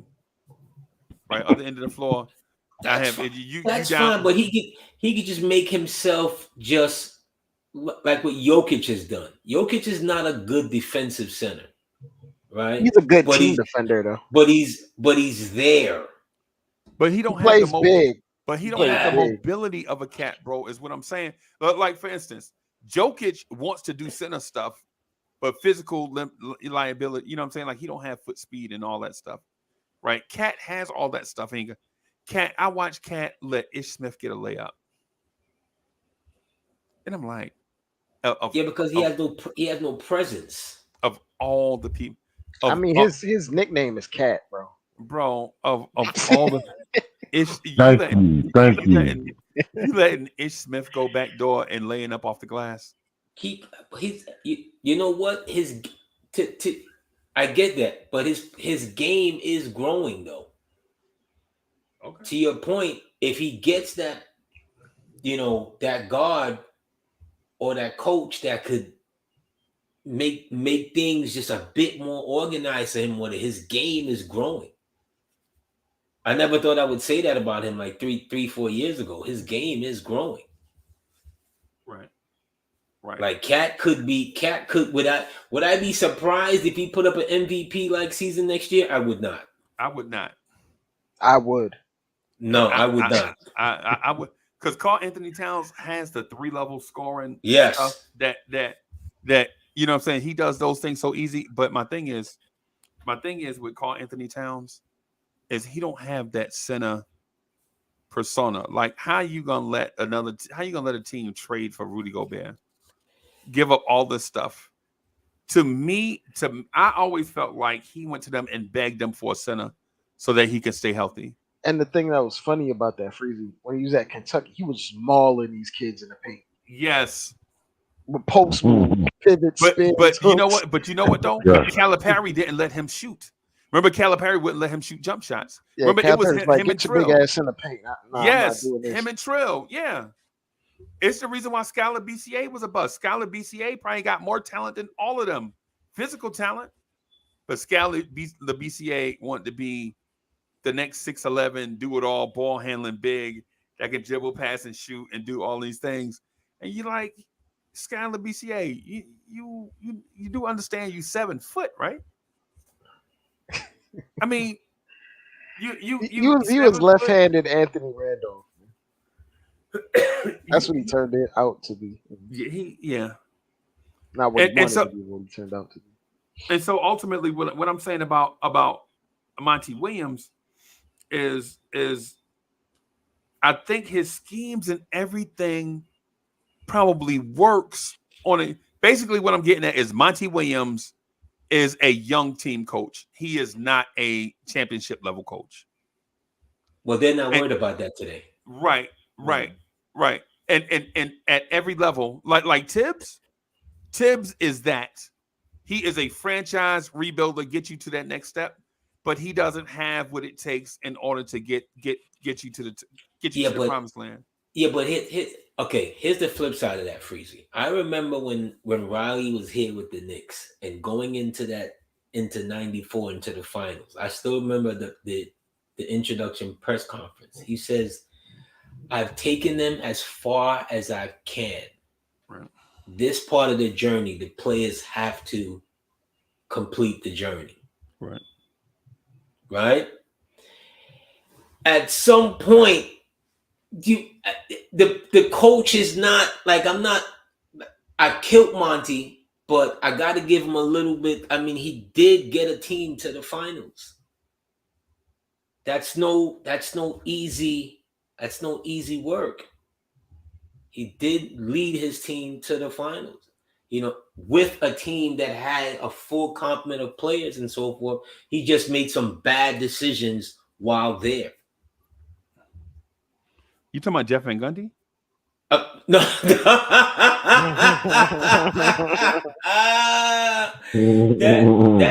that Knicks team couldn't beat the Spurs. It couldn't beat the Spurs if they played 100 times. 100 times, yep. Knicks fans think that if Pat was healthy, we would have won a chip. No. I think it'd been better. I think it'd have been a better series, though. It maybe would have went 6 instead of 5, but that's about it. I think it'd been a much better series. Pat Ewing was 37 years old. Yeah, but Robinson was 37 years old. Yeah, but he had Tim Duncan next to him. And that's the thing. If you had, what happened in that series is that all of a sudden Marcus Camby has now got to play Ewing's role. And every time in every game, in the first few minutes of the first quarter, Camby, 2 fouls, sit down. Yeah. Mm-hmm. Yeah. And LJ is hurt. So you don't have him the way you had him in the previous series where he was like the weapon. He was like your secret, Ewing is hobbling, playing up and down, whatever. But Camby could come in and give you that extra boost when it was time for him to be like, okay, these guys are hurt. You're going to be the starter. You're going to be whatever. It was too big. It was too much. He wasn't ready. He wasn't. Not that he wasn't ready. His Marcus Camby in that early part of his career, I don't think was 215. Yeah. And Duncan came to the league 250. Yeah. He's not a big body guy. And Jeff Van Gundy, and the other thing too is, and what people don't realize is, Jeff Van Gundy, knowing that he had a bunch of young, spry legs, would not let them run. Right? Wow. He would not let them run. It's what Tibbs is doing right now. The Tibbs has young, spry legs on his team, and he refuses to get into an up and down game. Let them kids get confidence. Why you think we don't know how to run a fast break like at all? Why Julius Randle is leading the break? Yeah. Jeff Van Gundy did the same thing, bro. They all come from the same. Jack Layman, Pat Riley, all them do. Jeff Van Gundy. Yo, people forget, man, that my man came from Tibbs was there with Johnny Dawkins and what's the dude from the Pistons with the big butt that Isaiah punched in the throat. Y'all know who I'm talking about. The dude from the Bullets. Y'all know who I'm talking about, man. Rick Mahorn, yeah. Y'all are so disrespectful. There's a young man out here with a Fizdale emoji. Right? With a Fizdale emoji that we're looking at right now. Okay. One of the greatest coaches in Knicks franchise history. You can say whatever you want about Tibbs, but you know what? Here's the thing. You're gonna get all he got. Yeah. You're gonna get all he got. AD, and what we saying is what he got might not be enough. You're very ungrateful. You know, Probably. you really. I think you're very. You got. You know, Probably. as much as I've even concurred and gave him a stab here tonight. I can patch him up a little bit because I've seen what bad coaching looks like in this Nick uniform. Yes, I've seen this movie. Dreadful coaching. I've seen this Hubie Brown movie before, bro. We're very short-sighted. You know what I'm saying? Like we are very short-sighted. Like, what did this look like before Tibbs got here? Right. I agree with you on that. A comedy of errors. Terrible. Not even good and terrible, just plain terrible. So, like Quincy AC punching people is not what you like to see? No. We talking about Cole Aldridge back tipping the ball into the other team basket every night. Every night. To a point where we like, yo, how many times you gonna tip it in a rim tonight? Once or twice? I mean, Alexi Sped running the offense, not for you. Yeah, he the CBA MVP now, right? Even now, at this age, bro, him and Ricky Lito, bro. Anybody in here remember Ricky Lito? He was on a summer league team, wasn't he? Yeah. The greatest, one of the greatest athletes we ever had, Ricky Lito. Like a run and jump athlete. He was like Tibbs has brought respectability to the Knicks. I'll say that. Respectability, credibility. Like when I hear this talk about but help to reestablish a culture. When I hear this about other players don't want to come play for him because whatever, I'm like, then who wants you? It ain't even the overworking thing. It's some of the players don't want to watch 10 hours of game tape and then come back and play the same way anyway. Yeah. Look. You may not agree with his strategies and so forth, but let's understand something. In order to reach the very top, those coaches who are there, they're maniacal in their approach. It's constant study. It's work hard every day. That's 10,000 hours right there. If you're not willing to work hard, why would we want you as a player to represent the organization? If you're not willing to buy in what the coach is selling. I get it. I get it, but he did that every day for 66 years. He ain't got no title. Yeah, he ain't got no. A lot of guys ain't got no titles. They ain't got no wins. Right, but what I'm saying to you, AD, is I get all of that, right? But now that we found love, what are we gonna do with it? We haven't found love. Now that we here, right now, what? We haven't found love yet. We're still in search. What I'm saying is, I think we're a second round team. I think this team is good. This team is good. I think this is a top 5 team in the NBA right now, as we speak, with no adjustments. With no new free agents, no draft picks. I think we top 5 right now. No. Yes. No, we're not. Yeah. No, we're not. And the thing about it, the thing about you want to say top 5 in the East? Okay. No. In the NBA? No, we're not. No, and here's how I simplify it. Are the Knicks better than the Lakers right now? Yeah. No. Yes. Because if you're talking about Austin Reeves and Jared Vanderbilt and whoever it tips the scales, then there's no way I can seriously talk basketball with you. Okay. If you're basing it on a 38-year-old LeBron, half man, half a season, and some dudes you couldn't pick out, you couldn't recognize on a donut box. Anthony Day to Davis. Yeah, Anthony Day to Davis. Bro. There's no way I can say that they are better than the Knicks, bro. I just can't say that, bro. Right? And then two, that I ask Free Keith and GI if we are better than the Bucks, right? And so immediately the knee jerk answer is, oh no, it's not even close. Until you realize that RJ Barrett and Chris Middleton put up the same numbers. Except for free throw shooting. Chris Middleton is 91%.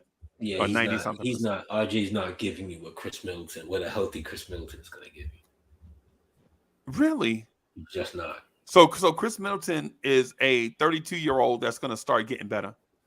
No, I didn't say that. What I said, a healthy Chris Middleton is gonna give you. If you're telling me next year that I'm playing fantasy GM and you're telling me that Chris Middleton is gonna be healthy 100% next year or as healthy as can be in the playoffs, I'll take him over RJ every day. You'll take a 33-year-old Chris Middleton over RJ Barrett. Oh, if you're telling me he's gonna be healthy next year, absolutely. Okay. I take him every day of the week over RJ.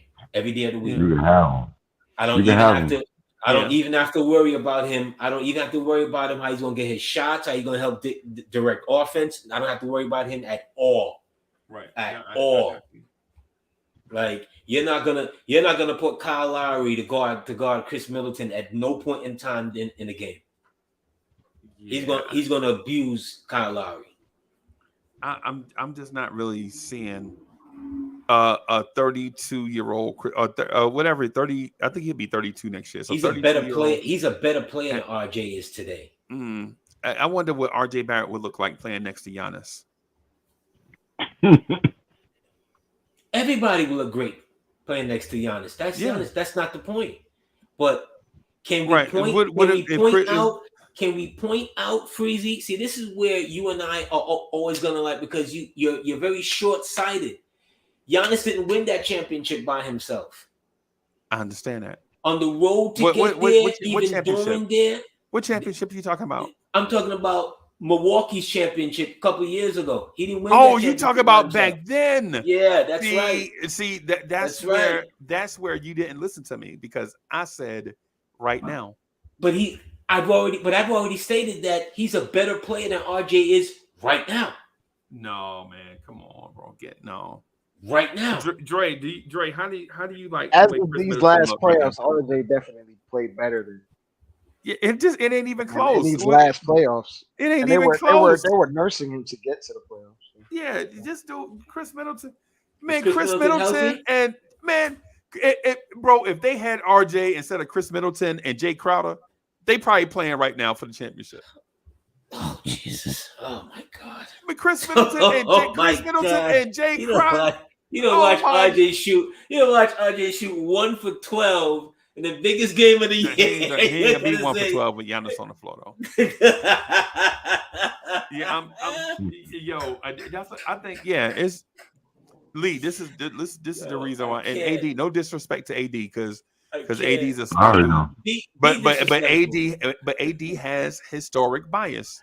Like, he remembers people when they were good. But every time, even if you say right now, even if you preface with right now, they still think back to 1975. Ladies and gentlemen, do the hustle, Von McCoy. Do. You know what I'm saying? We're not talking about 1975, bro. We talking about right now. We ain't talking about 2 years ago. We not talking about 2 years ago. A friend of mine asked me to say some MC rhymes. We ain't talking about that. You need help. You need a lot of help. RJ's not a better player than Chris Middleton today. Oh, okay. All right. Let me see. I'm gonna look at Chris Middleton's not been healthy. And that's just the facts. He's not been healthy. Yeah. So not only do you want a former All-Star that's 32 years old, you want an injury-prone one over RJ. Okay. But I've already stated, if you're telling me if I can get Chris Middleton healthy for one season, for this season coming up, would I take him over RJ? I'm already on record. I said, yeah. He makes $40 million now. So would you take RJ? How much does he make? $40 million this year. So if you take, God.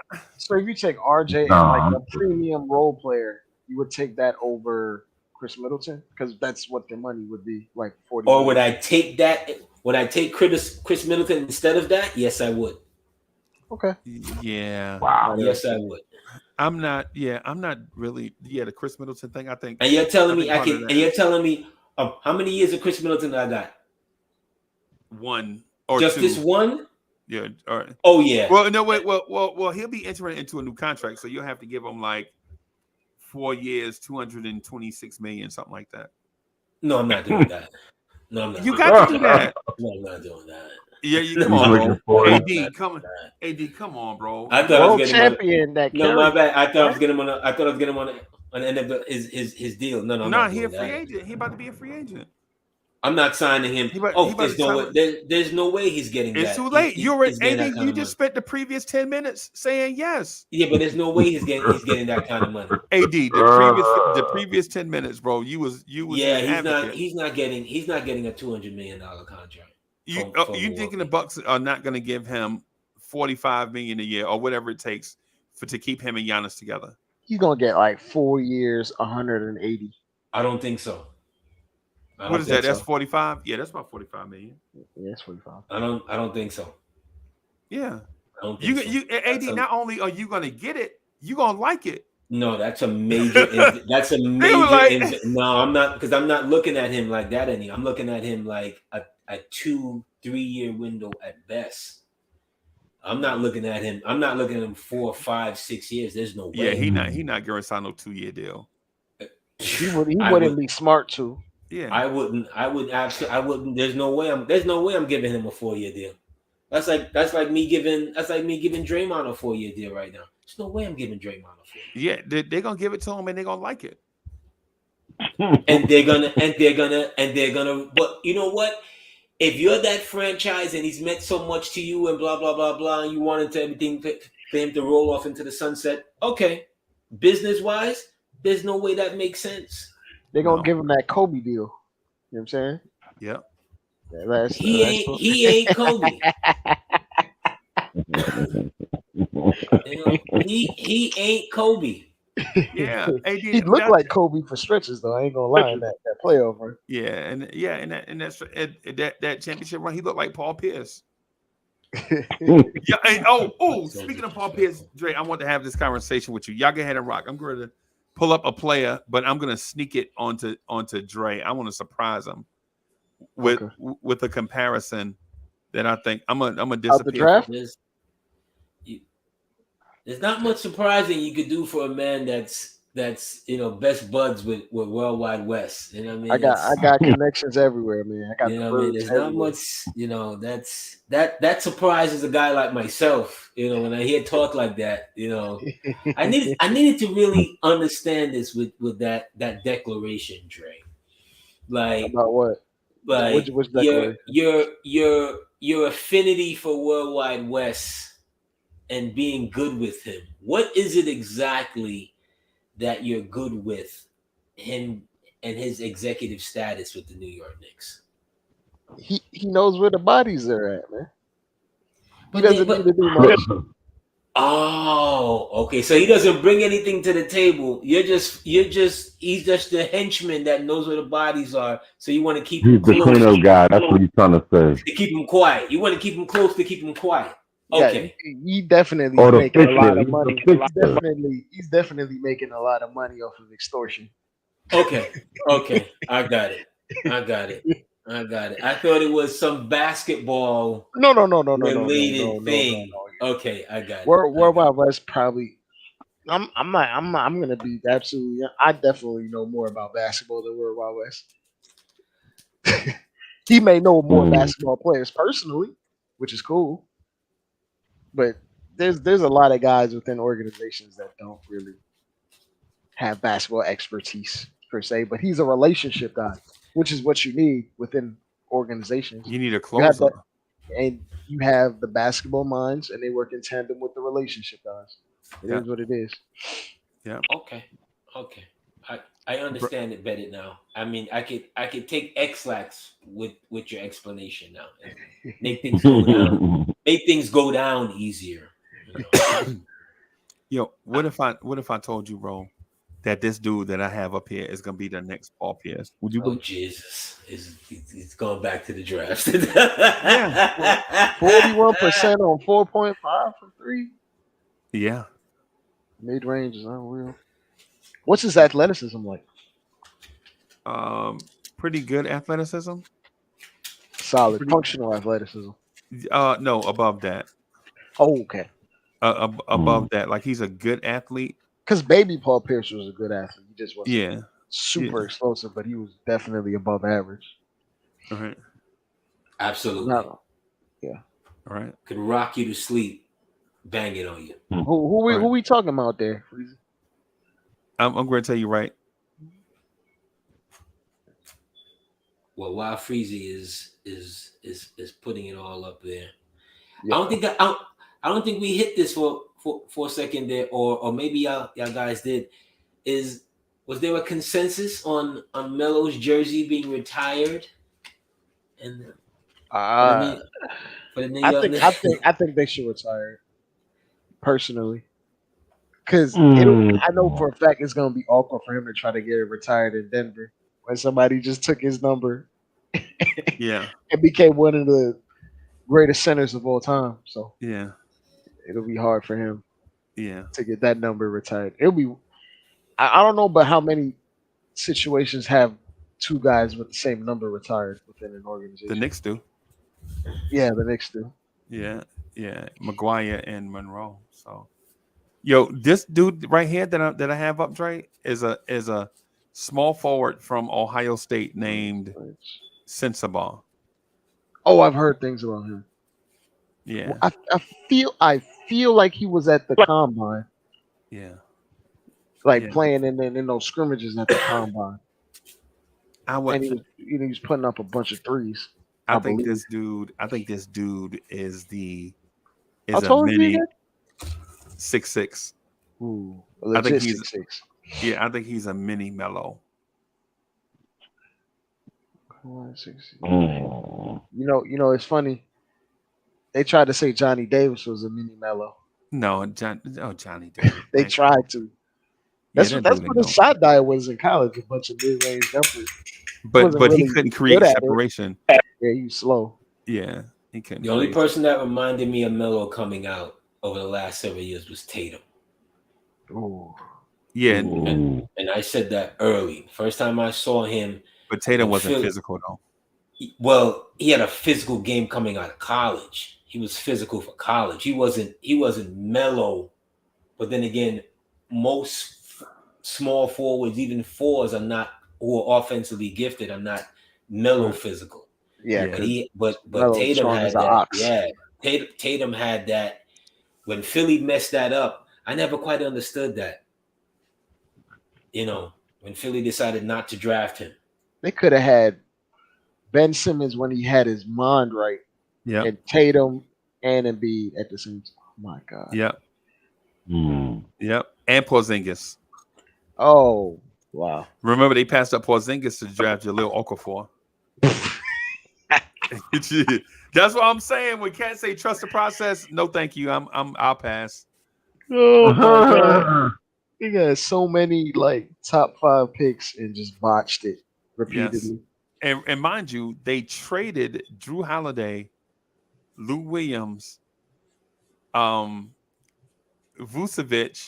Mo Harkless, and Andre Iguodala just so they could trust the process. Oh yeah. You're missing one, Michael Carter Williams. And Michael Carter Williams. They traded all those dudes just so that all those dudes are second or third year players. They kept Nerlens Noel and Embiid and drafted this dude Jabari.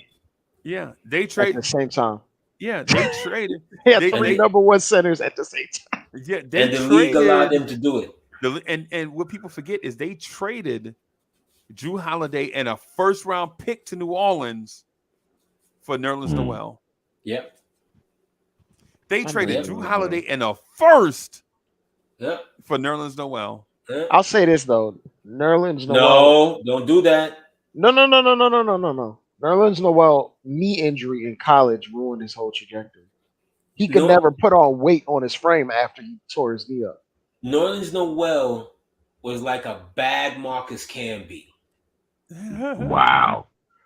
Yeah. Man, he was before his knee got tore up. Before his knee got tore up, he never had an offensive game. That's true. All he had was extreme athletic capability. Bro, he was Amir Johnson. That's all he was. No, Amir Johnson had him by at least 25 pounds.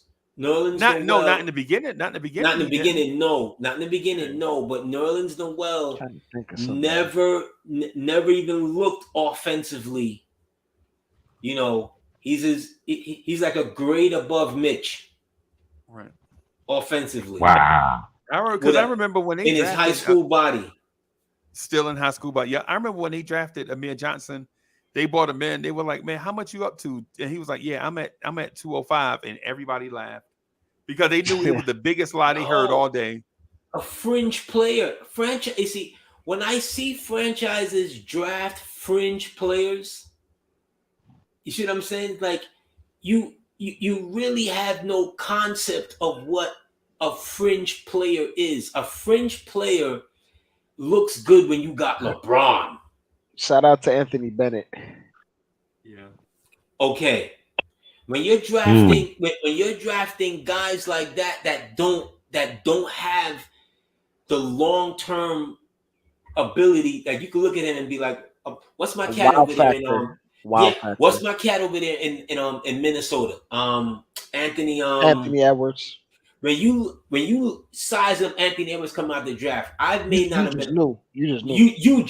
could be like, yo, you know what? It could take some time, but he's got everything today. We don't have to worry about, is he going to gain weight? Can he shoot? Can he dribble? Can he this? Can he that? It's like he's not just a one trick pony. When you draft a New Orleans Noel that high, where do you go with that? Nowhere. I was gonna even chime in on the Anthony Bennett thing. I knew Anthony Bennett was gonna be trash when they were saying his comps were gonna be a broken down Larry Johnson. Yep. I was like, oh, he gonna be this at 20, just that at 20. So we're like, what is this ceiling supposed to be? Anytime somebody highlight package is all dunks, beware, bro. Like give me an example. Obi, Tyson Chandler. You remember when you saw Obi highlight package? You're like, dang, all he do was dunk. And then you look at it, and then that's not all he do. So now you're like, oh boy. But this kid right here, Sensabaugh. Where do they have him projected going on that? On this site, let me see. So I think they have him as Bryce Sensabaugh is 16. Oh, right. He's 16. So he is, So they have him at 16. And this is small forwards, right? Not the 16th best small forward, but the 16th best player overall. Yeah, 16. Yeah. I'm looking at these dudes, man. There's gonna be like multiple like ready-made young players. Hey, man, plug and play already. I'm telling you, bro. This draft is gonna have at least 8 All-Stars in it, at least 10 All-Stars in it, and I'm thinking at least 6 Hall of Famers off rip. So this is the greatest draft that ever in mankind, basically. This is the 96 draft all over again. Oh, I gotta see it first. This is but you know what though? When the 96 draft was going on, people are like, yo, this is the 1989 draft all over again. And Cass was like, yo, I need to see it. Yo, Ray Allen can do this stuff in college. I don't know if he can do it at the 1989 draft, Freezie? Huh? Who was in the 1989 draft? Ray Allen was as short. Ray Allen was as short as water. Right. But you didn't know that for sure because that's the prime Big East. Ray Allen wasn't even the best player in his own conference. His conference was stacked. Yeah. Exactly. But he was right there. If he wasn't 1, he was 2 or 3. No, he definitely wasn't 1. That depends on. No. I've always liked AI. Don't get me wrong. I like the miniature, the small guy up against the bigs and blah blah blah blah. But I've never liked that 1-on-5 mentality type of player. Okay. That going up against up amongst the trees consistently is not a mode for success. Right. Not when you're 165 pounds. Right. That's not long-term success. But I would have taken Ray Allen over him in that draft.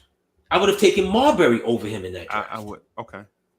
I don't think I would have. But they were better all-around players. But a lot of teams had great play. A lot of biggies, like even Syracuse had a great guy in that draft. Who? John Wallace. John Wallace. That's right. That's why I said who. Right. No. Well, I'm thinking about it from a sense of. Did you say great and John Wallace in the same sentence? No, I'm thinking about it from how I was thinking then, not how I see everything play out in 2023. Oh, okay. You know what I'm saying? John Wallace was a bucket, bro. John Wallace was a lazy guy and no disrespect to John Wallace. I'm just talking about as a player that just would not maximize his full potential. John Wallace could do a lot of things. He really could, but he's like a lesser version of Tim Thomas. Of Tim Thomas? Remember Milwaukee Tim Thomas? Yes. Phoenix Tim Thomas?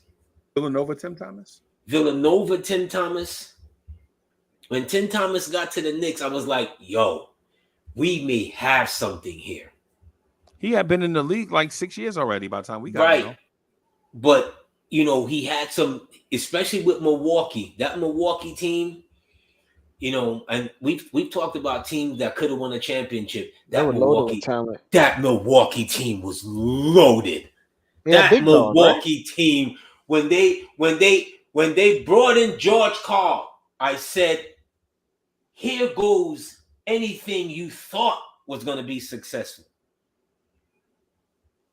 When they brought in George Karl, immediately the man decided to started tearing down the damn team.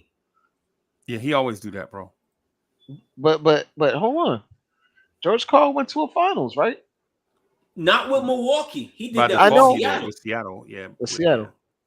Yeah. I mean, he went to a Western Conference Finals with the Nuggets. Yeah. So I say that to say this. Fire Tom Thibodeau, 2023. That's my slogan. Yeah. He's gone as far as you can go. Yeah. Hey, and AD, when you look back at this draft, like the 96 draft, you're talking Iverson, Camby, Abdul Rahim, Marbury, Allen, Antoine Walker, bro. Kerry Kittles. What was general consensus on Antoine Walker when he was getting drafted? I thought he was the most skilled player in the draft, bro. I thought this dude was the next. I thought he was more skilled than Billy Owens. I thought he was more skilled than Joe Smith. I honestly thought for a dude if he stayed in shape, I thought he was going to be the best player in the draft. Bingo. Stop right there. Stop right there. Yep. Stop right there. I thought, bro, if he could have stayed in shape, there. he would have been the best player in this draft. Whenever you have to assign an assistant coach to follow guys throughout the day because they're prone to McDonald's. Yep. And so forth. Multiple times a day. Multiple times a day. Those are not the guys that I'm giving them millions and millions of dollars to. Right. Shout out to Zion Williamson and his. Oh my God, that was so. Oh God, Zion. Yo, now, New Orleans right now is in a panic, yo. When I say New Orleans right now is in a panic, they are right now trying to figure out. How you move like this after you get a $200 million contract? Like, oh my God! Dude, I'm without words for Zion right now. I just don't understand it. But I'm not surprised. Yeah. Because that's what you're gonna get when you have $200 million guaranteed in the bank. That's just your get out of jail card. Rain, sleet, whatever you want. Oh my God, rain, sleet, or snow. When I saw the video and stuff today, I was like, oh my God, Zion, what is going on with you, killer? What is your decision making? Where's the OGs at? Where's his veterans? I said it earlier today, Dre. I was like, yo, Zion don't have no OGs. and the cats he was rolling with, they took him out. They took him to those Unscrupulous nice spots. Those nice, unscrupulous and scrupulous spots that you can get separated quite easily. And, she blew his mind. And that was it. That was it. That was absolutely it. That was absolutely it. It's just that simple.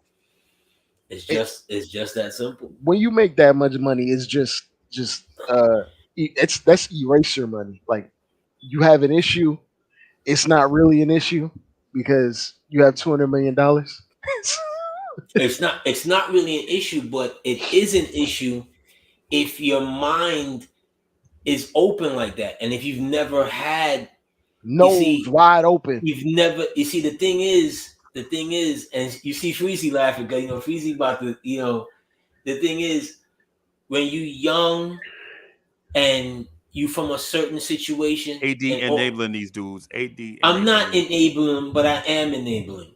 When you got that kind of money, Freezie, you got that kind of money, that kind of access. You just, he could be hollering at Taylor Rooks, bro, but I get it, but you're gonna do some. You out here posing with an OnlyFans chick. Yes, I get it. With the Kool-Aid smile, bro. Yes, I get it. Bro. Very happy. Obviously, very happy because the Kool-Aid was accessible and it had just the right amount of lemon. This thing got Kobe Bryant written all over it, bro.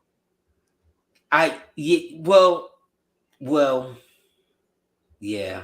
This thing got Kobe written all over it, bro.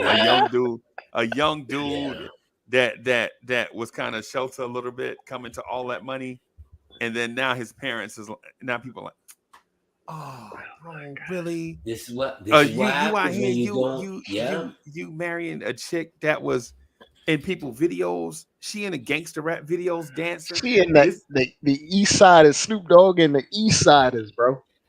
I saw one of her today. I saw one of her today where she's on Queen's Flip. She's on Queen's Flip. But that was one of the things where it's like, I don't understand and I understand. And mind you, hold on a second here. Let me just say for all of my women, all of my sisters out there and so forth that doing your thing and so forth, I am not knocking the hustle. I'm never ever gonna knock the hustle, right? So I'm not knocking how this woman got to Zion and how Zion would. I'm just, I ain't talking about that, bro. Yeah. I'm just, Man, but if she got a lottery ticket.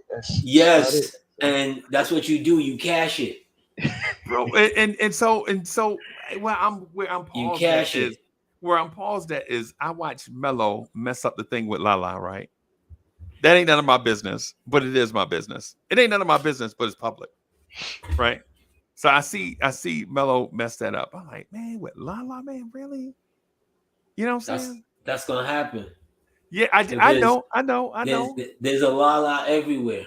Yeah, well, in that life, there's a Lala. It's Freezie. I was having a conversation earlier. You're not, as an athlete or someone of that kind of money and influence and so forth, you can't hide. Right. And when you go to an arena, a woman can literally Google how much you made or are about to make. That is surreal. That's a surreal thought. Like, imagine you were out in the dating market and a woman back when you were in the 90s or 80s, and a woman could just Google got apps for that, bro. But they had no apps back then. No, I'm talking about now. They got apps for that, bro. Yo, Freezie, you ever they told a joke? Estimate, but they're not gonna know exactly what you made. You ever told a joke in a among some people and so forth, whether they friends or not and so forth, and you'd be like, yeah, that joke was funny and all, but damn, everybody laughing like that. Yeah. Oh man. Imagine when you got $200 million in your pocket. Yeah. You Eddie Murphy in his prime. Yeah. Everybody thinks you're the life of the party. Same thing that happened to John, essentially. You could say the dumbest ish in the world. Yeah. And Like and everybody giggling. Everybody giggling. Everybody giggling. Yeah. Yeah. $200 million. And you're willing to. You could just do whatever you want at that point. Yeah. Nobody's gonna be like, that's a bad idea, bro. Yeah. That's the Nobody's problem. trying to get cut off. Same thing with John and all his homies. So. Yeah. I think he gonna cut all of them off. Oh yeah, for sure. Like Adam Silver is gonna make him like the spirit of David Stern is possessing him. And you know what his defense is? You know what John's defense is? You heard about it? It's a fake gun. It's a toy. A toy. That's his defense. Okay. Adam Silver had to suspend this dude for 9 years, bro. I mean, that's a feasible. If he comes, that's a feasible argument because you don't know. Adam ain't touch it. Ain't nobody touch it. He can say that's a toy, bro. You had 6 weeks to come up with something. Yeah, I like that. Yes, it's gonna be. Like it's gonna be hellfire because Adam Silver's been looking for like an American face to take over the league and carry the league after Steph Curry's up out of here, after Braun is up out of here, KD, all this stuff. Yep. And Ja had the opportunity right in his lap. Yes, he did. Yeah. And fumbled it. So now, like, and so did Zion. So did Zion, bro. Yeah. Oh my God. And now, like, when we talk about like the torch, like, imagine what Team USA is going to look like in 2024. Like who? RJ, yeah, have RJ Barrett's Canadian. Yeah, he's Canadian. Even like, RJ Barrett ain't even gonna be. They gonna be out there with DeAndre Hunter. No, you're gonna have Brunson. You're gonna have Bam. Booker. Yeah. You still gonna have Tatum. You're gonna have players, but it ain't gonna be overwhelming like it used to be. That's what I'm saying. Yeah, and to be honest with you, if Tatum and Brown and Booker them were ready, they wouldn't have even been looking at Ja and Zion. Those dudes just don't have it. They just not. And no disrespect to Tatum, but Ja and Zion, they just have that flair, that they have that thing to them. Yeah, no, they had that thing. They had it. Not I would have definitely had it. No, I would have definitely looked at Tatum. They did though. Tatum is all over everything. Yeah, but he just don't. He don't move the. He don't hit. He's trying. Like Tatum idolizes Kobe, but he doesn't have that that Kobe had. Like Kobe had that smile when he smiled. You saw the ding. Yeah. When he was in commercials, you just saw it. He had the aura. He had it. Whatever it was. And then Tatum is not full out werewolf. Tatum is when I got it going. But Tatum don't have that. He's not ripping nobody hard out, man. Yeah. Oh no, I'm not gonna agree with that. No, I'm not gonna agree with that. We saw it with our own. We saw it with our own eyes when we played them in a when Brad Stevens had to come to him and coddle him in that game against the Knicks, the Fizdale together game.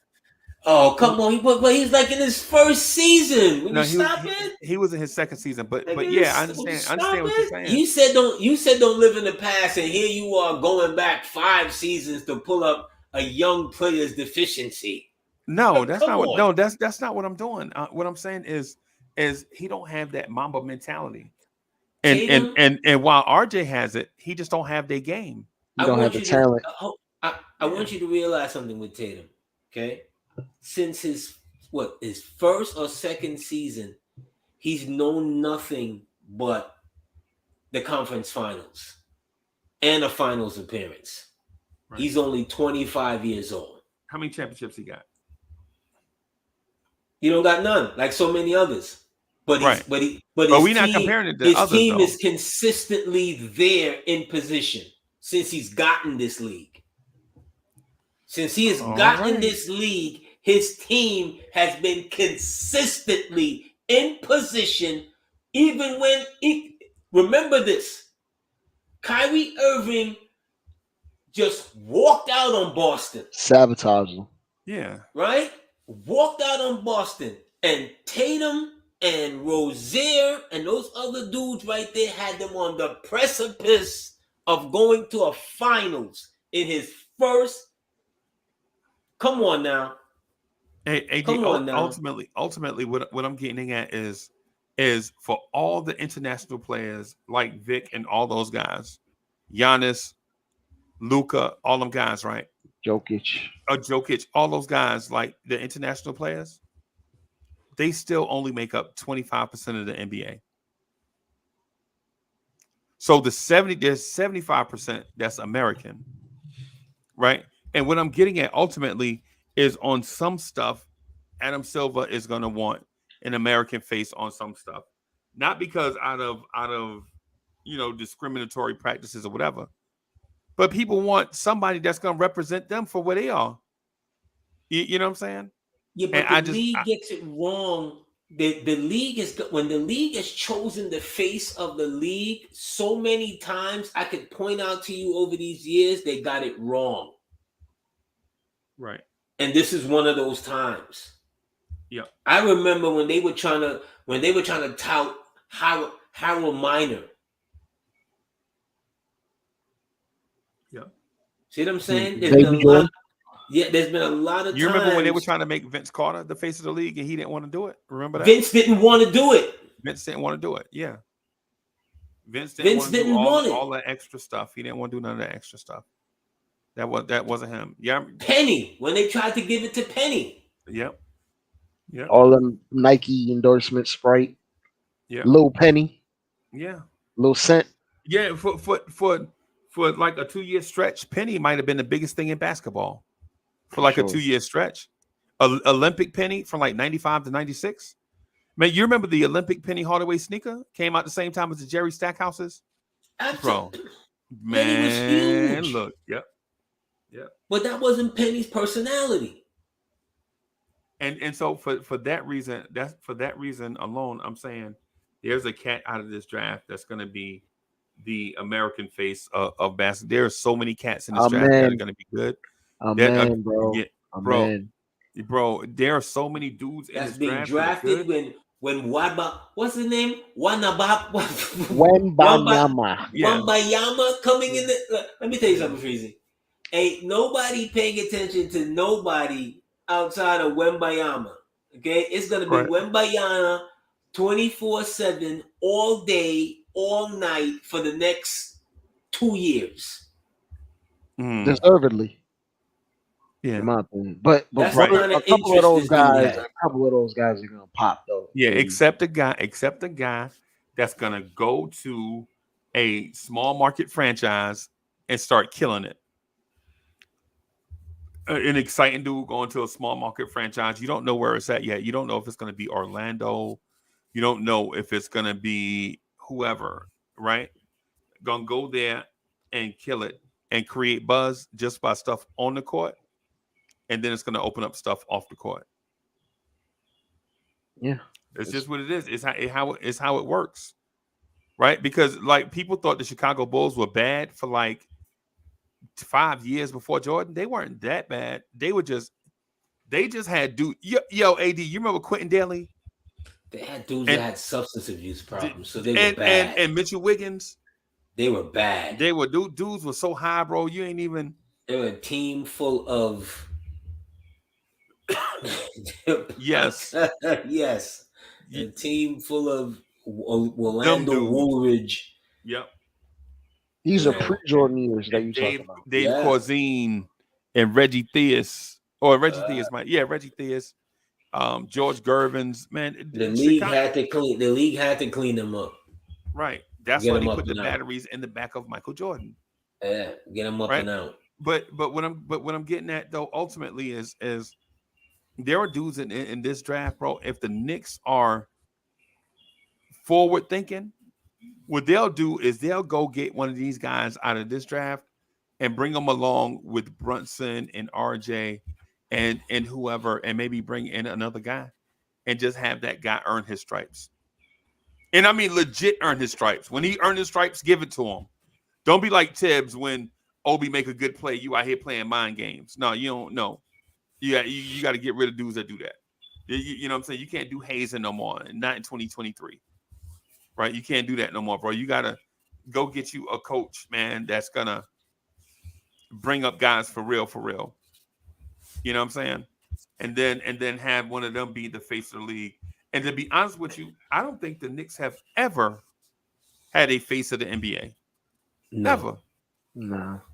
No. Closest was maybe Melo. Huh? One Not of the even. faces. Not even. No, the closest was, wow, and this is terrible, was Jeremy Lin. Probably for that little stretch, yeah. Yeah. For that stretch of period, Jeremy Lin was the face For them of the for them NBA. 11 days. For them 11 days of paradise. Before what's his name? Of so-called paradise, I should say. Right. Before Mario Chalmers took his soul. Yeah. Yeah. Before that Heat team took his soul. Yeah. That Mario man, Chalmers and that dude with the man, flat top. He couldn't that he man couldn't even gave bring it the up. ball up. He couldn't even bring the ball up. Right. And from that moment on, that was it. I From wasn't his even game. mad we couldn't give him the contract after that. I was like, whatever. Yeah. Hey, look, man, come back. What's his name? Ray Felt. Would you entertain though? Would you honestly, for real? Would you entertain the thought of trading up in the draft to get one of these players, or do you feel like that's too far fetched? That's too far fetched. In the middle of the first, like I think. Yeah. That's Would you those trade? guys Would you are. trade, say, Obi and something to get up into the? Obi and one of them protecteds to get Yeah. up into the middle of the first for To get- one of those 3 and To D get what? guys that A are plug and wing? play. A three and D? Okay. Plug and play. Yeah. I Because would. ultimately, when we're talking about Tibbs, he's not gonna play you if you don't play defense. I would say, you know what? I entertained the thought when y'all were talking a little while ago that my dog was jumping up and down on the. Well, I don't. He just got like the zoomies or something in the middle of the night. Dog jumping up and down on a sofa. Man, Mocha came out. But anyway, I would entertain packaging all them random protected picks to move up to get Anthony Black.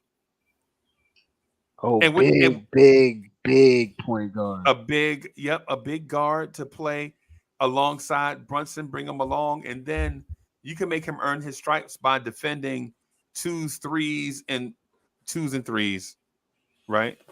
You don't know if he can defend 1s on this level yet. Let him prove it. But let him defend some 2s and 3s along with Grimes. And bro, and let him Let that and Josh jumper Hart come along. Yeah, let him and Josh Hart come along together, bro. And you know what I'm saying? And what you really gave up is really, and honestly, these next 2 drafts, I don't care what people say, bro. Trash. I don't care nothing about no draft picks in 24 and 25. That's ridiculous. Okay. Yeah, it's why have money when like why have money when the asset places are closed? You know what I'm saying? You want to have asset flexibility. Why go window shopping with money in your pocket? Right. Yeah. I was gonna say this, Freezie. It's looking like that Wizards pick that we might have.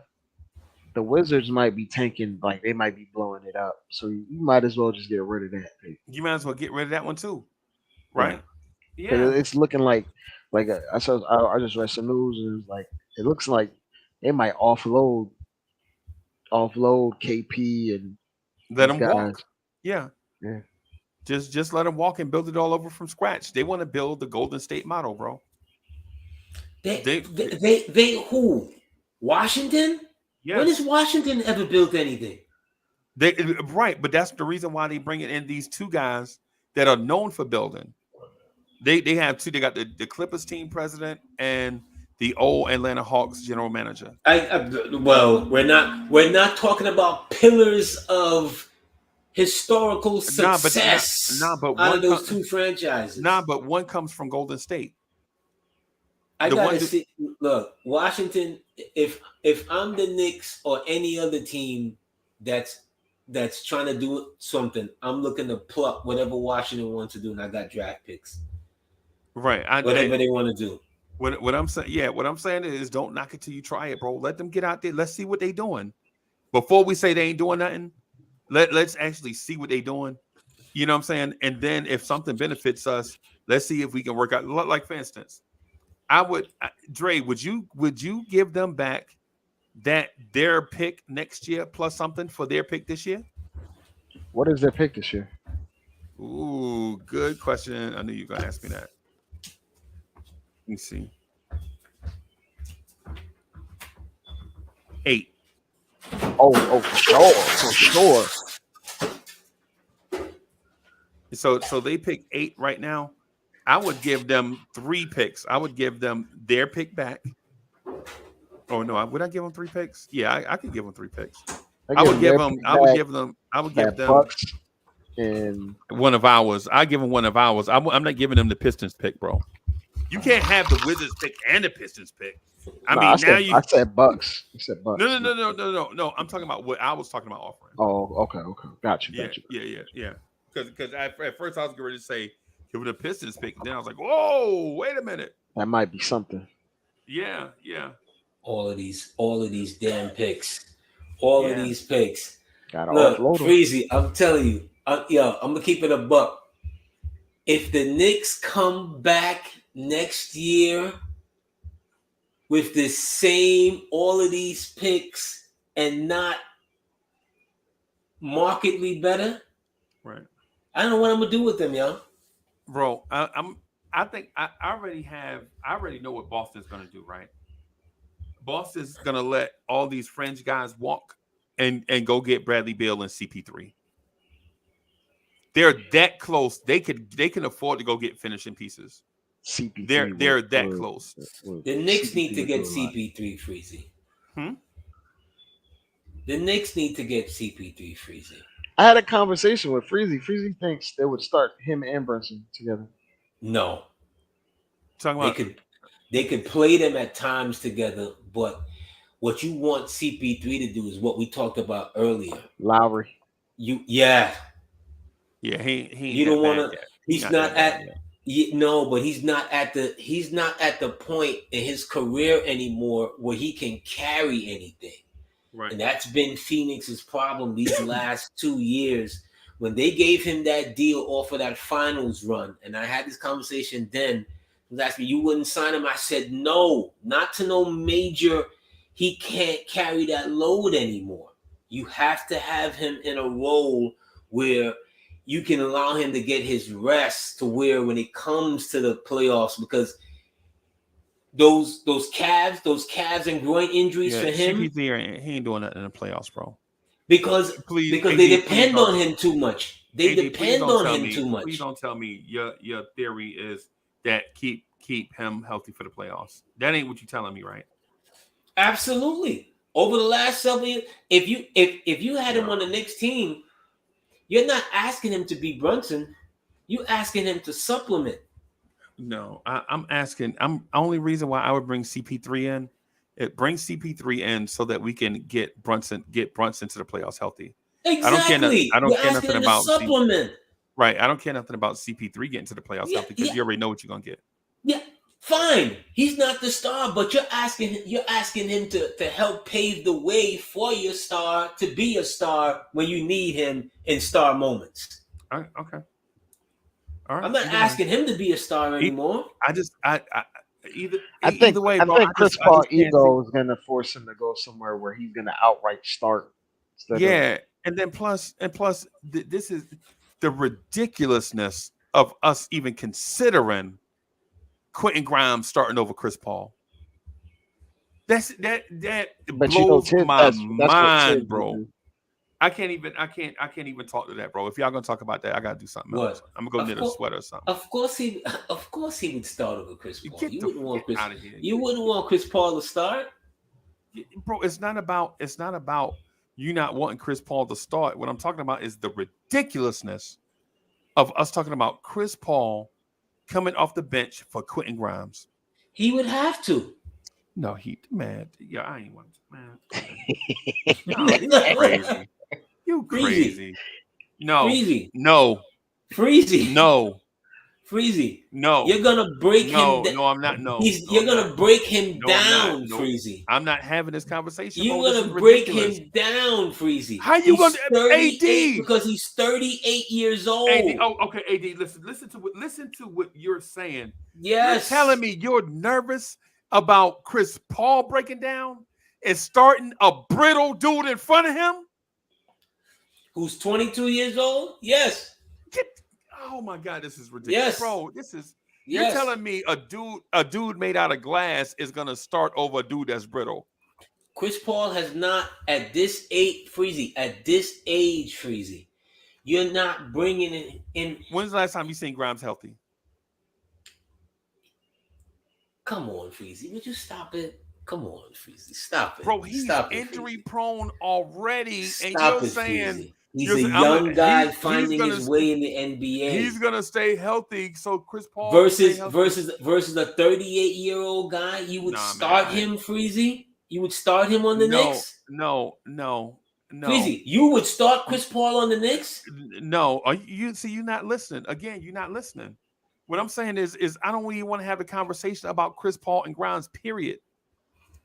What did we even talk about? Why bring okay. All right. So if they bring CP3 here, I'm fine. Okay, I ain't got no other choice.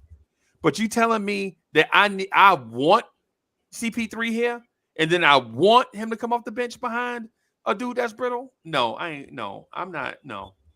You're bugging out, Freezie. You would have to have him come off the bench to preserve him, to preserve Brunson. You're not listening. Again, you're not listening. No, you're not listening, Freezie. Yes, I am. Preserve him. Yeah. I'm not. Oh, yeah. Brunson. You're right. I'm not listening. I'm not. Yeah, I'm not I paying know. attention. I know. To preserve him, to preserve Brunson, it'd be the betterment of the entire team would be to not overuse a player who's 38 years old. That wouldn't be his role on this team. It would be like when they had Jason Kidd with that Melo year. They burnt him out so bad. By the time he got to the playoffs, he was shot. Remember that? No, I'm not talking about CP3 to the Knicks. But that's the correlation. Remember that? No, I know. Remember Jason Kidd that year, Melo's best offensive year. If CP3 were to come here by some weird twist of fate, there is no way CP3 is coming off the bench behind no Quentin Grimes. Then he's not coming here. A lifetime starter. A lifetime starter is going to come to the Knicks because at some point in time, a lifetime starter has to take another role. Right. Behind Quentin Grimes. Yes. Yep. You are bugging. Yes. You are bugging. You are bugging. There is no. That's the reason why I didn't even want to speak to it. This is the classic Knicks thing. This is like Dre. You remember when Adam said Damian Lillard off the bench? Remember that? Oh my God! I did not say that. That's what it sounds like to my ears. I did not say that. That's what it sounds like to my ears. Can you stop it? Can you stop it, Freezie? Go get Steph and Dame. And then start Steph next to Dame, and then Damian Lillard to come off the bench. No, I'm not going to have. Shout out to Adam, by the way. Shout out to Adam if he listens. No, I'm not listening to this whole Chris Paul. Quentin Grimes wrote this. Quentin Grimes. Y'all want one of the greatest point guards to ever breathe breath to come off the bench for Quentin Grimes. He's not that guy. He's not that dude anymore, Freezie. Like, come on. I feel you. He's not that guy anymore. Right, and so Grimes is that guy. In the team construction for the better of the team, if Grimes is that, yes, I would not. There is no way because, again, Freezie, it's not about Grimes per se. It's about you helping Brunson get to where Brunson needs to get to for the playoffs. And if you overuse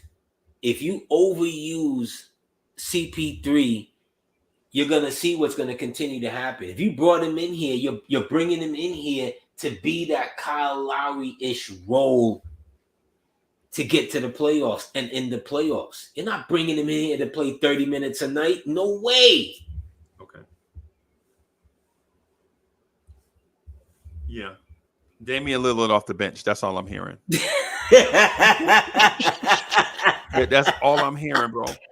Damian Lillard. Look, I don't even want to hear that about Dame. They don't want you. We can bring Zion off the bench behind Randall. No, I feel you. Zion would be lucky to get a bench position right now behind Randall.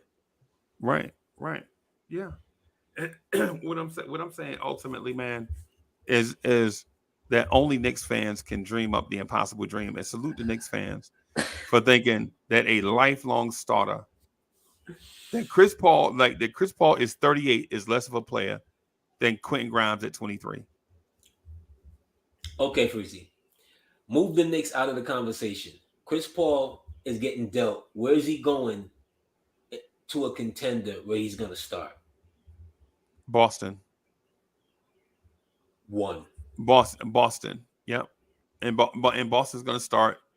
Boston's going to start Chris Paul, Bradley Beal, Jaylen Brown, Jason Tatum. And if that happens, they probably win the next 4 championships. If they're depending on him to carry his weight, they're sadly mistaken. Vegas odds have the Lakers at number 1. Yeah, Vegas don't know what they're talking about. Vegas don't know what the hell they're talking about.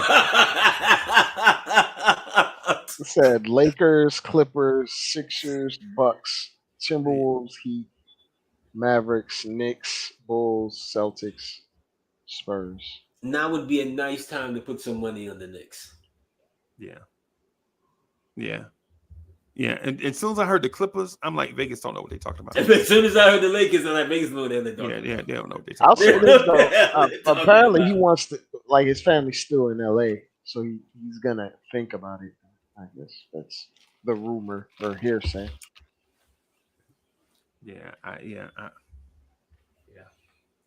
Any team that signs him, if you're bringing him into your organization to play 35 minutes a game, you're sadly mistaken. Oh no, and I'm not even can't take that no more. Yeah, and that's not even what I was talking about. I was talking about flipping to get that Wizards pick. Go get a young, fresh body to play along with Jalen Brunson. I wasn't even talking about Chris Paul. Dre, am I in that 8 range? There's some real high end talent right there. Yeah, not gonna lie. Yeah, like high end talent that can play today and contribute today. Yeah, not the OB come off the bench at number 8. Right. They are gonna be playing 25 to 30 minutes day one. I don't ever want a number 8 pick ever again in life. Right. Okay? I don't ever want a number 8 pick ever again in life. What, Shannon Fry didn't do it for you? Yeah, man. You didn't like John Thomas? The light skin too. Like, there's no video footage of John Thomas in a Knicks uniform. Right. They didn't want to waste the cameras. Why? I tell people that all the time. I'm like, yo, if you find some footage of John Thomas in a Knicks uniform, I will buy it from you. It's done. Right. I don't even remember him at Summer League. I don't remember him. Bro, wasn't he like a 6'9" power forward? Yeah. Well, that was actually 6'7". Well, how about this number 8 pick from the second round? Willis Reed was number 8. Yeah. That's the second round. That doesn't count. Willis Reed, bro. The overall number 8, I don't want no part of it. I'm looking at John Thomas right now, and my stomach is messing up. There's 3 picks. There's 2 picks I don't want. I don't want 3, and I don't want 8. Yeah, Yeah, Jordan Hill. Yeah, B-Baller Pharrell says Jordan Hill didn't do it for you, bro. I mean, no. I remember that like yesterday. And that was the Golden State had Monte Ellis at the point, and could have taken DeMar DeRozan and had The DeMar Knicks just DeRozan, but they sat there. didn't. The Knicks just sat there and sat there and sat there. And After telling everybody and their mama after, they was gonna take it. I mean, after telling everybody they were flirting with the Knicks were outwardly flirting with him. And he only walked out first. Yep. They just sat there and sat there and sat there and just believed that this was ordained by God. Yep. And Steph Curry was going to just featherly fall into their lap. You know, it's funny, AD. Steph Curry would have had them ankle injuries, and we would have traded him for Melo. I don't care. In the Melo trade. We'd have traded. He'd have been in the Melo trade. I don't care. At least he'd have been a Knick. I don't care. Let me do my Freezie. I don't care. Yeah. Yeah. They just sat there. If some of these things, when you talk about Knicks and their general managers, at the time, Walsh was the general manager. And what boggles my mind when I play it back is his protege was Khan. And Khan was Minnesota's general manager. Yep. And Minnesota has like 3 first-round picks. They draft Rubio. They draft the other guy from Syracuse. Johnny Flynn. They drafted someone else. And they were all, 2 of them were at least in the top, I think, 5 or 6, something like that. And he has a relationship with this dude. Rubio, yes, wasn't gonna pass 5 or 6, but no one was gonna draft the Syracuse guard. Johnny Flynn, that was a reach. Crazy. And I'm like, you have a relationship with this dude. You see where this draft here is going. He doesn't want Curry. Right. Because if he did, he would have been like, hell no, I'm drafting him. Yeah. Yeah. If he wanted Curry, he would have drafted Curry. That's your man. How do you not get that done? Yeah. This has been like the problem with the Knicks and their general man when you get like the obvious where the fans will be like, come on, what? Who was in the negotiations for Donovan Mitchell again? Not you? The president of the organization? Right. You're gonna blame it on some way down the line negotiator? Bro. That's Gerson Rosas. Yep. Yep. Dre, that's for that reason what AD saying. For that reason, I think we're gonna be proactive and do some stuff. Now, I'm not saying when I say proactive, I don't mean aggressive. Right? I mean proactive. I think we're going to be proactive. You mean like the pimple cream? Proactive? Yeah. You mean like the pimple cream? Yeah, exactly that. We getting rid of our back knee. Not even the acne. It's just the acne on our back. Oh my goodness, bro. And speaking of which, I'm trying to stuff keeps, bro. If I grow this thing out, I'm gonna grow me some dreads, bro. I'm gonna grow some dreads up on top of here.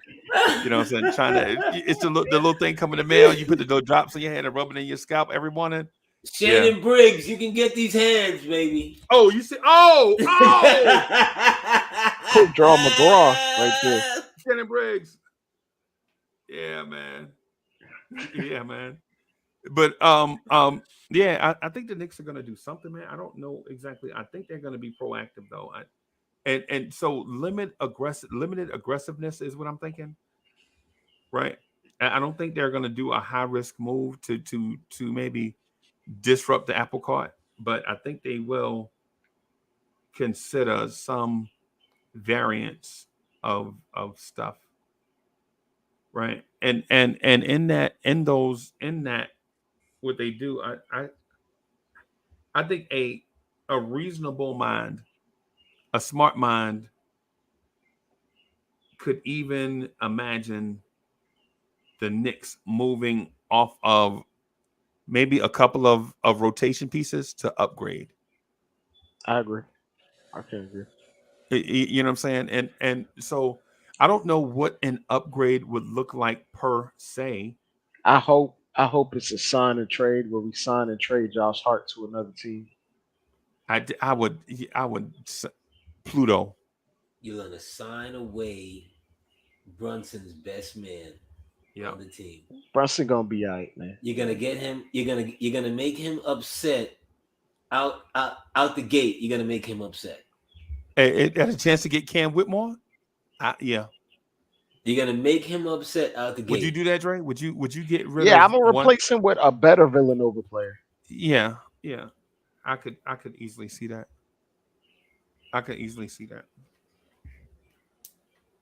Right. And to be honest with you, I could see us making the move for a DiVincenzo type player.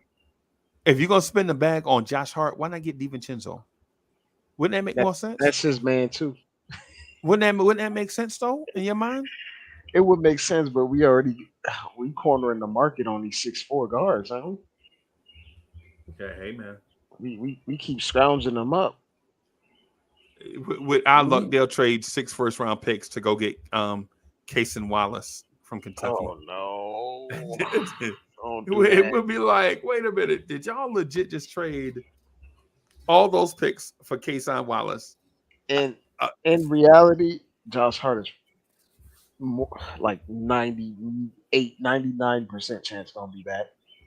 Yeah, I'm just not comfortable at that price that he coming back, bro. He coming back, and we giving him Randall money. Oh my stop God. it! Stop it! Just stop it. We the only think about that. We the only team ever that's legit looking at bringing back a high price role player and not looking at improving the starters. You can't have it both ways, Freezie. I know. How about have it one way? Overpaying role players will cripple you. So. Yeah, but here's the thing, and you guys talk about this all the time about the salary cap. It's not going to be what it's going to be. Right. What this salary looks like today, it's not what it's going to look like tomorrow. You can't have it both ways. I agree. But you can have it both ways when a role player makes a certain amount of money, he'll be hard to move. Like that was my point. If you do it one way, my one way thing is forget about the role player and focus on the starters. No, but okay.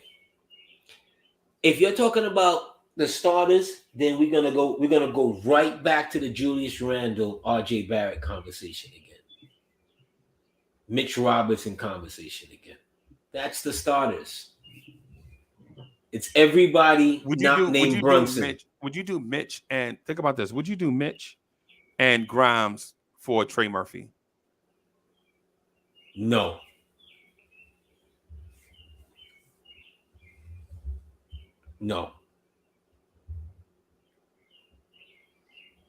I couldn't do that. I couldn't do that. No. And you I couldn't do like Trey Murphy a lot. Mitch and Grimes for Trey Murphy. No. I'll send Grimes and two of them protected joints for him. Mitch is better than two protecteds. Yeah. Our whole defense is based around him. Like ultimately, if you're gonna keep Tibbs, you get rid of Mitch, we falling off a cliff immediately. Like, because that would be us relying on Hartenstein to stay healthy the entire year playing. No. You can go get you a. I mean, come on, man. That's not your last move.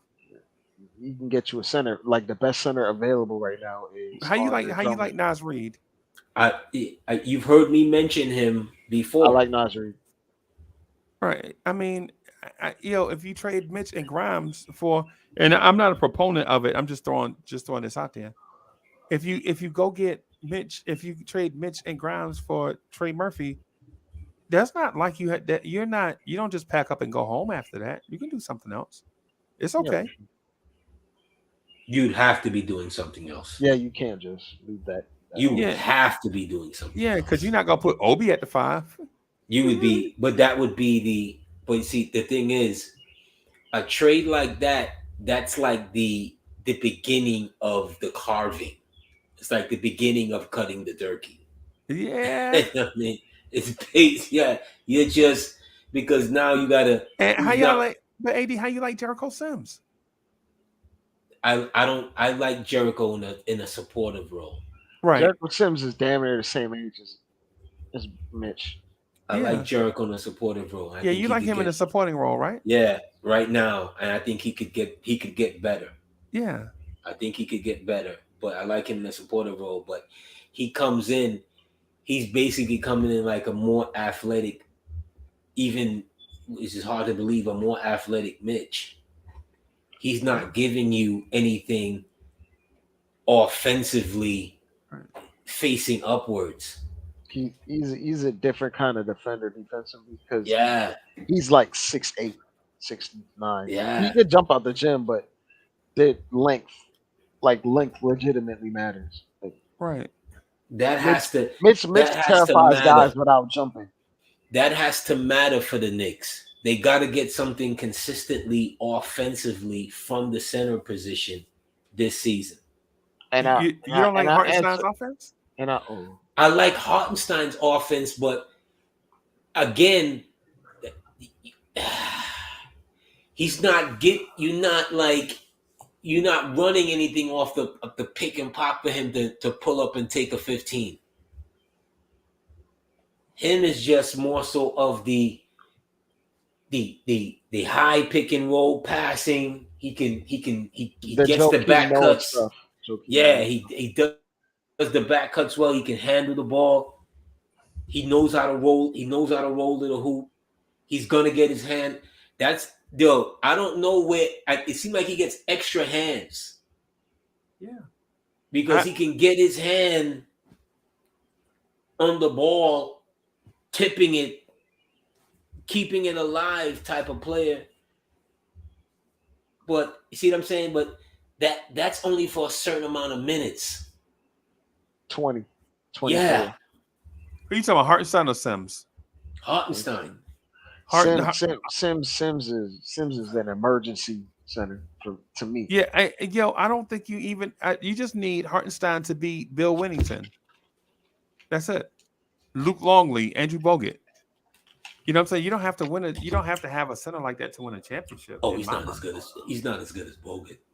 Yeah, nobody's as tough as Bogut. I know that.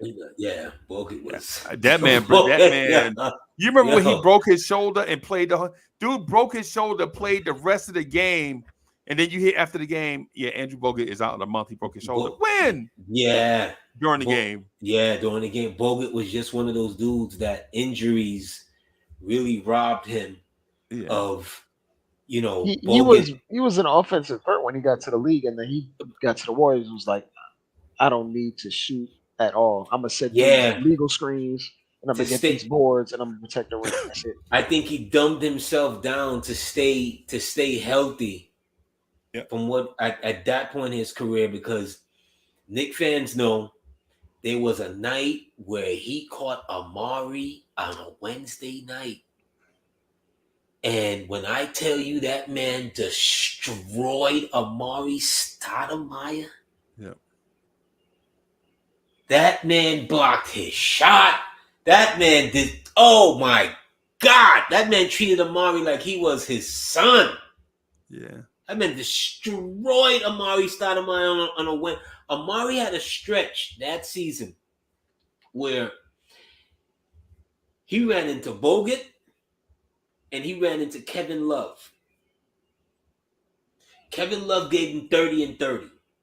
Oh yeah, I remember that. That was pathetic. Oh, that was embarrassing. Kevin Love gave him 30 and 30. Right. Like literally after the game, someone gets you 30 and 30 on you, you have to question, do you want to play this game again? Yo, how old do you think Bogut is? Let me make you laugh. How old do you think he is? Like 45, right? 40, 45. Right? Something like that? Yeah. He's not even 40. No. Bogut is 38. 38. Wow, he seems older than that. Yes. Right. How old do you think how old do you think Steven Adams is? 29. 34, I would say. Steven Adams is 29. What? I got it right. Whoa. Okay. He's been around forever. Yeah, he turns 30 this summer. Okay. But he wasn't. Okay. He's not as good as Bogut. No. He's not as good as Prime Bogut. Prime Bogut was Only thing pretty Steven good. Adams has on him is being like one of the best offensive rebounders, but like in terms of defense, he sets hard screens though. He sets damn good screens. He sets intimidating screens too, by the way. Bone crushing. Yeah, Yeah. Man. I think Bogut just sets illegal screens. Yeah. You need that though. You see, those kind of players like that. You need them, Chris Dudley. They set a certain tempo. Yeah. In the game, like it's not a game. You know what I'm saying? Like my man gonna get his shot. Yeah. Yo, okay. It's like a defense needs a Byron Evans. You remember Byron Evans used to. Oh, I keep forgetting. You might. Yeah, that might be. If it's anywhere from 95 and earlier, you lost me. So Byron Evans played safety for the Eagles. Byron Evans played linebacker. I'm sorry, and they had a safety also named Andre Waters, and they were so dirty, bro. They were so dirty. I remember. Did Waters play for the Broncos? No, I don't think so. I don't think so. At any point, okay. And he may have, but I remember the Jets quarterback is just rolling out of the pocket, just trying to get out of bounds, right? Just trying to get out of bounds. He can't help himself, yo. You know, everybody know the play is over. The dude is not getting ready to turn it up and break off a 38-yard run, right? Byron Evans and Andre Waters, like Byron Evans grabs him and holds him up, and Andre Waters comes from out of nowhere and hits the quarterback at his knees.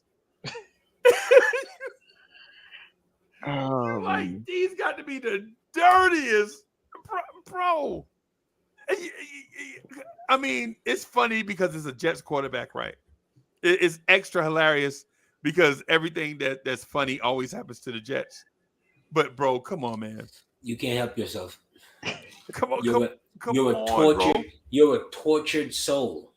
Byron Evans, Andre Waters. You don't remember, bro? His nickname was Dirty. They used to call him Dirty Andre. Yeah, but the game. I'm not talking about that for the game, for today's game, person. I'm just talking about you have to have, guys that help you execute. Like Draymond Green to me is not dirty. He's just gonna get it done. Right. Whatever it is that needs to get done. He's just going to get it done. And you have to have some of those guys on your team. We looked at Bam and we were complaining the whole series. Bam is dirty. Bam is no, Bam just gave guys a lesson. And Andre Waters was dirty, bro. That's fine, but he gave guys a lesson in football and coming across the middle at that time, just like your big with Bam gave guys a lesson and how to play down low in the playoffs. Okay. And that's what it takes. You got to have guys like that. You got to have guys with those kind of awareness that knows to tell the coach, hey, you know what, this double team, nah, we can't keep rolling this double team because I can't sprint back over fast enough to get on that other side. It's not making any sense. All right. I'm just saying that Trey Murphy this season was almost 50-40-90. Damn. It's actually kind of funny. Like he's 6'9", 206. His offense actually came along faster than his defense did, which is kind of not expected. He's 6'9", 206, bro. 6'9", 206. He's interesting, Freezie. I'm not saying no. I'm not saying 1000% no, but he's interesting. I'll say that. Yeah. He's very interesting. And I think he finishes at like 77% at the rim. Or 75% at the rim. And that's at small forward, mind you. He's not a big. He's not a 4 playing the 3. He's probably a 2 playing the 3. like an oversized 2 playing the. He's like a Corey Brewer playing the 3, kinda. Except if Corey Brewer Could shoot. could shoot, yeah. But he's too big for 2. That's a big 2. Where Quentin Grimes weighs more than him, bro. It's hard to navigate screens that big, which is why he probably plays the 3 at that. Yeah. I would say this. The screen navigation part of it is kind of when you look at it in a vacuum as if everything is equal. I'm looking at smaller dudes that can't defend going around screens either. Oh, like Josh Hart? Or Jalen Brunson or Damian Lillard or Steph Curry or Trae Young. Bad defender. Yeah, or whoever. Yeah. Brunson got a real raw deal on his defense, yo. Brunson played a lot better defense this season. Who? This season, Brunson played a lot better defense than given credit for, especially in the playoffs. Okay. Especially in the playoffs. I think he's got a raw deal on especially his effort. What are we basing it on? We need especially his effort. Especially his effort. If you watched him, and let me tell you something. When you the lead guy and a star player, you don't necessarily try and run over and get around screens. Right. Especially at that position. That was never a problem for Brunson this entire season. Like, you didn't catch Brunson going under the screen. Brunson was always trying to play his man, and he got a in my eyes, he got a raw deal as far as his defensive capabilities. Because he's not 6'3", 6'4". You're not getting the wing shares. No, I'm talking about someone who's actually attempting to play defense. He got a raw deal with that, where that's concerned. It's much better than given credit for. Yeah, his defensive rating is 117. He trash. Okay. I'll say. I'm not an analytics guy. I'll say this. He spent, like, if we're going against a team with any like multiple playmakers or anything like that, he spends majority of his time on the weak side. He's pretty good at drawing charges and getting steals here and there, but it's not for lack of effort that he's bad. Right. He just doesn't have the lateral ability. Yeah, he's short. He's not a superior athlete. Yeah. He don't have long arms. He don't have. You know how if you have one thing wrong, you can kind of like, for instance, Rajon Rondo is a good defender because he's great laterally, but he's got stretch strong arms. It's like Freezie. Yeah, but it's Davion Mitchell and Brunson have the same body. Right. Yeah, legitimately, but it's where he ends up in the play. Mitchell is a DB though, bro. He's a corner.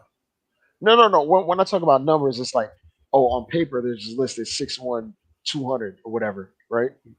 Okay. But his 200 is completely different than Brunson's 200. Right? Yeah, but it's where Brunson ends up in the play. Brunson's not ending up behind the play. You sticking his face in there. He's there. He's in the play. Right. Nobody's just being mad at that. That BS charge or blocking that they called on him in the corner. What game was that? When he clearly had the charge. Game 4. You talking about game in Miami? Yeah. Yeah. Game 4, I think. Yeah. When he clearly had the position, and that's defense. That's mono defense. Right. Yeah, with nobody behind you. Lowry. Take his cues from Lowry when it comes to those types of things. But I'm not. But the thing is we're not talking about just that. The whole thing about Trey Murphy is the dude is a 6'9" defender. Period.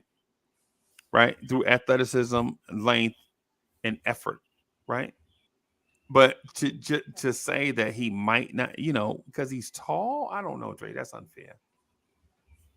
The screen navigation thing, everybody gets.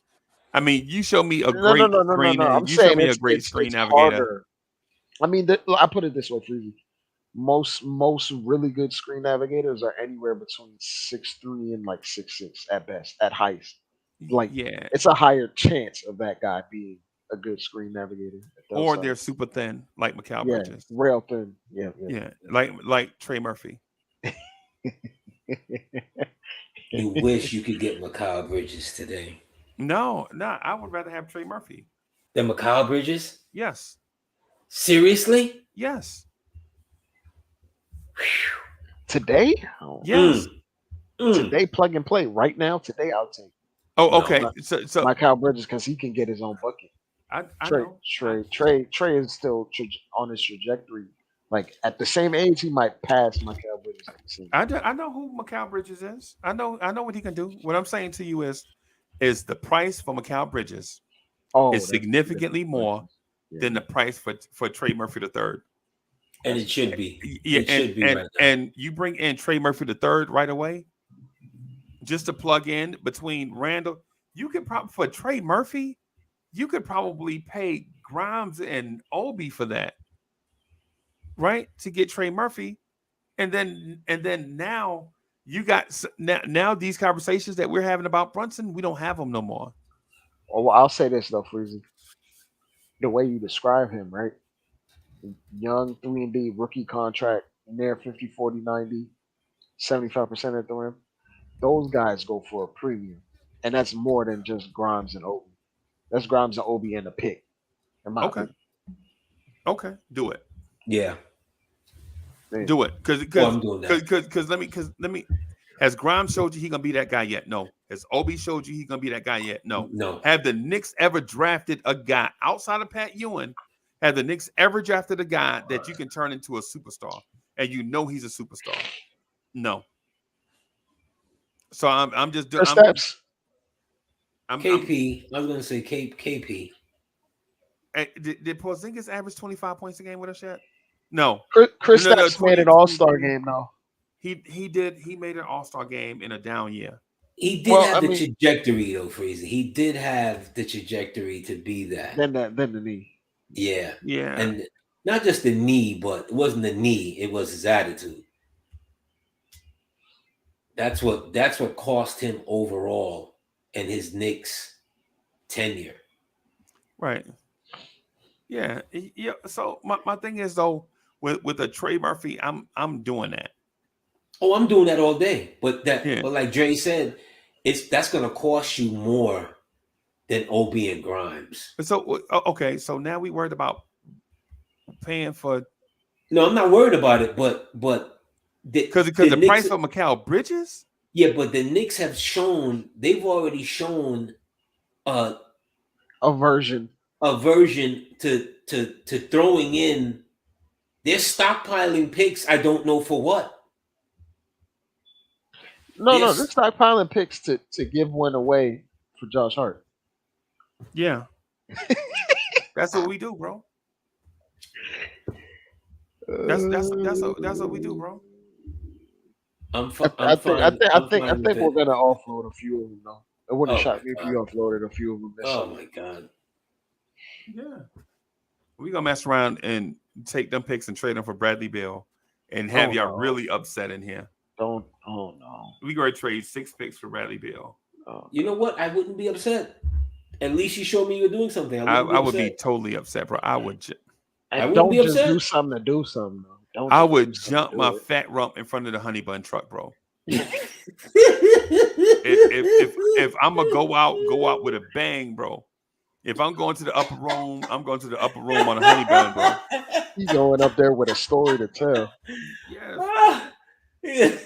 So what you up here for? Knicks traded for Bradley Beal. Yes. Yeah. Look, I'm not a Bradley Beal fan, but here's what it is.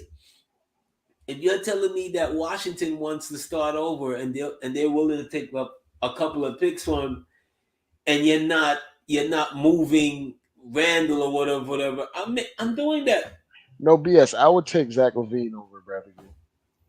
Oh. No. Yeah. No. They're on the same tier, except one makes like $5 million dollars less a year, around $5, $6, $7 less. I'm I not think they're the taking same Shaq. tier of player, except I guess maybe the injury concern. That's about it. But I'm looking at it as far as playing with Brunson. I'd rather Bradley playing with Brunson. I don't Okay. know, bro. Better ball handler. Better ball handler. Much is gonna that. Are you kidding me? That mid-range game, what the Knicks don't have all day. Oh no, I'm taking Bradley Beal over him all day. All day. That smooth mid-range game. Oh no, I'm taking that. I'm taking that. I would rather get Anthony Black out of the draft and trade for Trey Murphy. And you know what? That would be my summer. Because now I have a big prototype guard No, to you go need with more. to go with Brunson. Yeah. You know what Trey Murphy brings you that you don't already have? Yeah, but you would still need more, Freezy. You would Mm, still need if you're mm, talking about mm. making real noise. Those two pieces would be nice, absolutely, but you would still, I think, need more No, I don't to think so, make bro. a clear dent, to make a clear path for yourself. I think you'd still need some more. Mm, I don't think so, bro. I think I think that does it. I think that'll do it, bro. Because I think both of those dudes bring exactly what you've been asking me for. Well, except for the center spot. The center spot, you probably have to address that. It depends on how you like Mitch and Hartenstein. I don't. All I right. don't like Mitch. And Hartenstein, right? Yeah, that's what I'm No, I saying. like Hartenstein. I don't like Mitch. I would say that's the the center fix, I think, is one that unless you are legit gonna put Tibbs in a straitjacket, Tibbs ain't moving off Mitch. And it's funny because their relationship started off rocky. He was threatening to start Noel over him. Yeah. There's just the team played better, or let me not say that. When Hartenstein was starting, Hartenstein brought a certain thing that Mitch did not bring all season. Okay. For me, Mitch, he is what he is. It's like, You know what he is? You know what Mitch is? Kevin Duckworth. That's it. James yeah, Donaldson. without offense, it's like, Yeah. we look at his offensive rebounding and act as if like you're only supposed to rebound on the offensive side. Yeah. He's not a great defensive rebounder. No. He's gonna give you 8 and 8. Yes. He's gonna give you 8 and 8. And Tibbs is gonna be like, that's the greatest 8 and 8 I've ever seen. Yeah. Tibbs is gonna every time he see Mitch 8 and 8, he talking like Sidney Poitier at the Oscars. Yeah, that's it. 8-8. 8 and 8. And some games he'll get off and have a 15 and 17. Right. And 4 or 5 blocks, and we're looking at him going, if only, but we're not seeing him in the totality of especially the offensive side of the game. Right. Hey, let me ask Dre this. Dre, would you consider RJ for Trey Murphy and CJ McCollum? RJ for Trey Murphy. CJ. Or CJ? And CJ. I wouldn't take CJ contract. So Yeah, CJ washed. We know horrendous. CJ washed. His So. contract's so bad. Yeah, it's bad. And it's bad for a long time too. Oh man, that's the part that makes it hard. But he's not washed though. No, he's washed. Oh yeah, He's he cool. done. These old dudes, they don't last forever, bro. You looking at Knicks. If you think people talk bad about Brunson's defense, Yeah. No, that we know. that CJ can't play with no defense. He's cooked. Yeah. He's cooked. That's the reason why I'd be kind of skeptical about CJ because of his deal. Because you'd be on the hook for that no matter what. Yeah. And then We're looking at you would be Dominique stuck. Wilkins with the You'd be, Celtics washed. you'd be stuck because you won't be able to pivot or make your team any better after you make that move. That'll be just your team for the next 2-3 years while he's there. Yep. So Yeah. for that, I couldn't do it. Yeah. Well, Because unless you think that would make you a title contender, then no, I don't think so. I don't know. I don't. Is there any world that the Knicks trade for Zion? No, No. that ship has done. passed. That's done. There's a reality where we send RJ to Zion, though. So there is no world where the Knicks get Zion and everything is happy. No, that ship has passed. Okay. How do you like Chris Duarte? He doesn't give me anything Grimes can't give me. Grimes is better than him, bro. Yeah. So Okay. that's what I mean. Like, he doesn't give me anything Grimes can't give me. Right. Also, Grimes is just a more physical defender, and he's like 4 years younger. So it is what it is. Yeah. Yeah. Well. Yeah. Well. And about the Bradley Beal Zach LaVine thing, Zach LaVine was better than Bradley Beal last year. Like, Really? yeah, advanced analytics, regular analytics, all that stuff. He fits better. Okay. Zach Does he fit LaVine- better? Because I'll put it this way: Zach LaVine took like 7 threes a game. Bradley Beal only took 4. And ultimately, when you look at this team, you need a high volume 3-point shooter. You need a pull up 3-point shooter. No, what you need is efficiency. But you're getting that out of Brunson inside the 3-point line. Yeah, You need but someone that's the opposite of Brunson because you're gonna have these two guys stepping on each other's toes. Bradley Beal and Brunson score in the same places.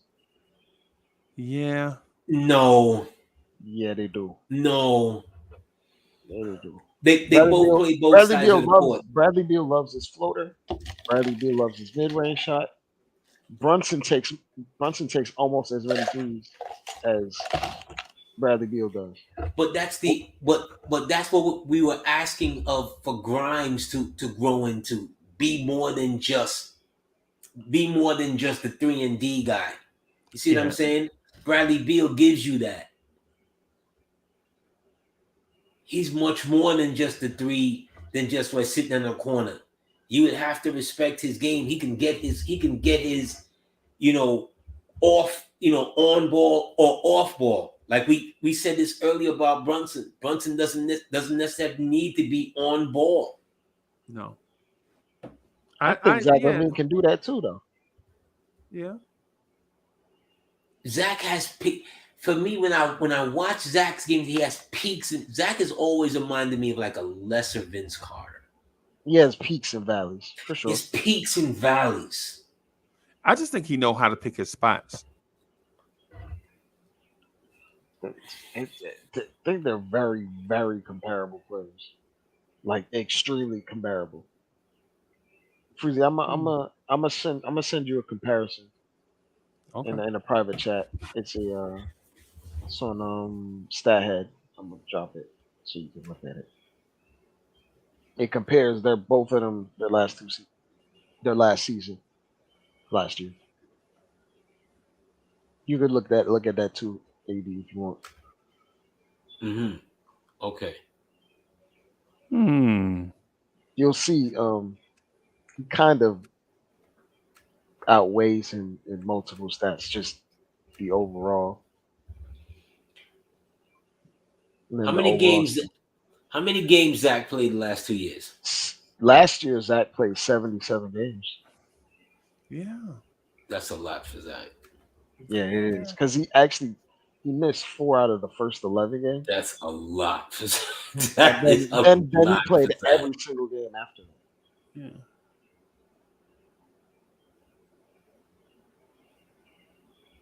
That is a lot. Last year, Um, Bradley Beal only played 50 games. yeah. Man. Also, he's 2 years younger than Bradley Beal. Yeah. He's What's Bradley? 31? Bradley Beal is 29. Zach LaVine is 29? 27. Wow. No. I like Bradley's game way more. Well, I would instead of just trading for Zach Levine, I would consider maybe doing Amin Thompson. I know y'all like, yo, everybody in the draft can't be comparable to such and such. Yeah. I think Amin Thompson's athleticism is comparable to Zach Levine without the That's injuries. explosive. Yeah. Without the injuries. So you want to stock up on young players, and I want to stock up on vets.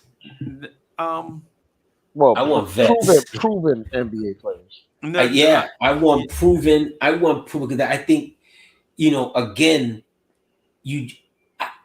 when we can't do what we did to Melo, to Brunson. Right, You see what I'm but saying? you also can't do quick fix though.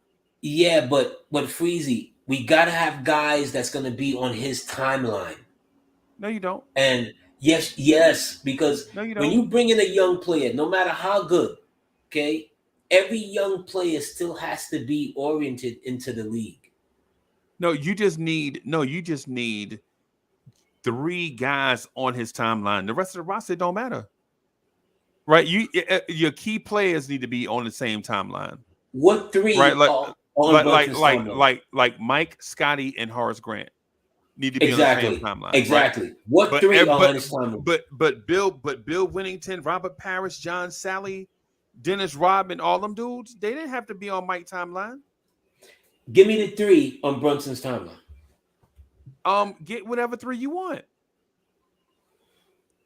You get the other 2, whatever 2 you want. And I'm saying I'm backfilling the rest of the roster where I'm bringing in 2 solid vets, and everybody else I'm bringing in with young guys, so that we won't have these weird contracts on the back end of our roster. So we won't have Evan Fournier's on our roster, right? Yo, one time during the '90s, bro, we had like 7 powerful. You remember when we had Buck Williams, Herb Williams, I'm saying Wayman Tisdale, but it might be somebody else. No, it wasn't. No, it was. I thought you were about to name another player with the last name Williams. No, it was Terry Cummings. Terry Cummings. We had Terry Cummings. We had Yeah, but those are only 1-year deals that you were just getting, as many big vets. Right. Okay. But we talking about 1 year at a time, right? AD, wait. I know you're not talking about giving veterans long-term deals. No. I'm talking about. I know you ain't talking about bringing in a vet, Chris Paul, for 4 years. No, come on. I'm talking about bringing Green from a Denver. Players like that for 1 year. For 1 year. Okay. Well, okay. That ain't nothing. That right there is, we agree. That's cheap. Yeah. But what I'm saying is I'm bringing in these young guys on these 4-year deals for 1.3 so that you can bring in those JaMychal Greens. You can not JaMychal, but OKC Green, Jeff Green. That's who you're talking about. Yeah. Oh, Jeff Green. But there's multiple ways to do that and fill it out with cheap rosters, because there's Jeff Green, and then you have a guy in the middle of his career on a nice contract, Bruce Brown, right? Right. Then you have guys that just were rookies, like Brown, the other Brown, right? Christian Brown. So they have 3 examples of doing it on that team while their core is already intact. Yeah. And I don't disagree with that. I'm with that, bro. I'm just saying I just don't want to like lock the roster up with like CJ McCollum and Chris Paul for 4 years, No, and then mess around and sign Chris Middleton for 4 years, $45 million a year, and then have no draft picks and no young players. no. There's just guys out there. Here's another name for a dude. I saw him against the Knicks this year with Utah.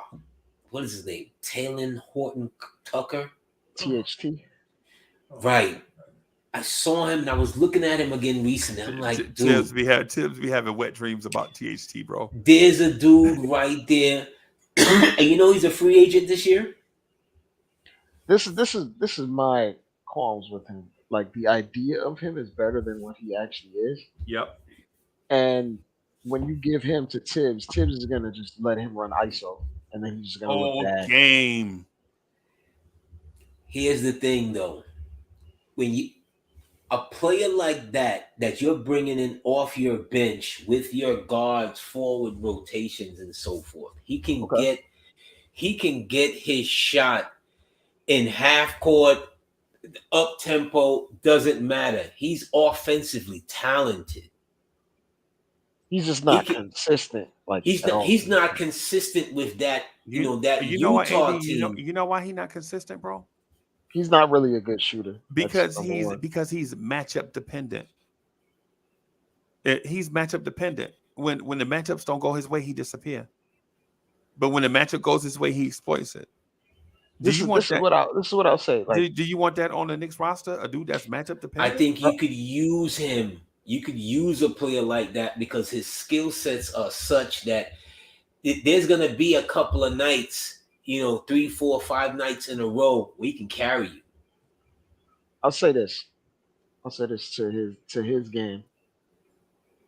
He's the guy that you deploy out there when he has it going, and then you quickly pull him away when he doesn't. Right. I don't trust Tibbs to have the jurisdiction to know when to do that and when not to do that. Because Tibbs is, man, listen, THT, Jay Sean Tate. No, not Jay Sean Tate. Talon Horn Tucker. I know who it is. Oh, I'm naming. Okay. Yeah, I'm just naming players of that of a similar body. You know what I'm saying? Yeah. Him, man, Tibbs legit is out here like touching himself over guys like that, bro. He out here looking like Prince over those 6'4", 270 guys. You know what I'm saying? And he gonna run them in the ground, bro. And about him, he's never shot over 30% in the season from three. Like never. Man. Oh, actually, he did. His rookie year, 30.8. Then the next year, but he's never had a. He's never had a. I think this past season was like his longest stretch of good play. Well, I'll say this: he played 13 minutes per game in his first year, then 20 in his second year, 25 in his third year. This year, 20, and his minutes kind of went down because they added other point guards on the roster. And like guys like Colin Sexton were in and out. Right. He shot 28% from three. I don't think he has it in his game to be like a really good shooter. And ultimately, what you want out of your six man in today's NBA, if you have a six man, if he's a guy that can get hot, you want him to be able to be a reliable shooter. You don't want you want your six men to all shoot like 36, 37 from three or high volume. Like for instance, he's not a guy right on that team. He's not a 3-and-D type of player. He's not 3-and-D. No. Type of player. I said six man, like a 6-man type score, 6th, 7th man. You want him to be able to be like have an efficient baseline, like on his team. Jordan Clarkson is a high volume 3-point shooter, but he's a 6-man. Yeah. And but my thing at a high clip. But he's an inefficient scorer that doesn't rebound. Right. And he's 6'4". He's 6'4", 234. Damn. Right. So he's built like Jamal Adams. He's a nice athlete though. He has long ass wingspan. Yeah, I get, but he can't jump. Yeah. He needs it though. I mean, I'm not gonna lie. I would take him on the roster. But I would like absolutely take him on the roster. I would need the coach to know when to hold them and when to fold them in terms of his play on a night to night basis. Because he's one of those guys that you bring in the first half, and if you play him for 5 minutes and you see he got it, then you ride him out. Yeah. But if he doesn't have it, he will just be trash the whole night. Yeah, he'll be trashed the whole night, and then he's a bad defender. And not be well. Anyways, AD Asar Thompson can be. I think Asar Thompson is a Kobe Bryant, Darrell Griffith combination. And I know y'all probably So you don't mean remember T-Mac? who Darrell Griffith is, but Darrell Griffith in his day, bro, that dude was something. Right. And I hear the T-Mac thing, but I don't think he's as smooth as T-Mac, though. Like, T-Mac is smooth, bro. T-Mac might be the smoothest player. T-Mac was George Gervin smooth. Be too damn smooth. Yeah. You know what I'm saying? Asar Thompson gives me the vibes that he can lead the NBA in scoring one day if he gets his shot right. But a lot of young 19-year-old, 20-year-olds. Another dude that got his prime years wasted, T-Mac. Yep. Putting him with Yao Ming. Oh my God. Yeah. I mean that team did win like 19 games in a row or something like that. Remember that streak? Yeah, with Aaron Brooks at their point guard. Yeah, they won some games. They were always hurt when it came down to the playoffs. Yeah. But when they were put together, like the team, when it was healthy, they were formidable. Just healthy. Yeah, that's the same era. Is that the era where the Pistons was signing Charlie Villanueva and Mikey Moore? No, not yet. Okay. Not yet. A couple years later. Okay. Yeah, if I'm the Knicks, bro, I'm getting me two young guys and putting them at the end, and then I'm going to AD what two veterans you want, and AD tell me what two veterans he want. I'm going out and getting them two guys. But I'm backfilling. I need like 4 veterans. No.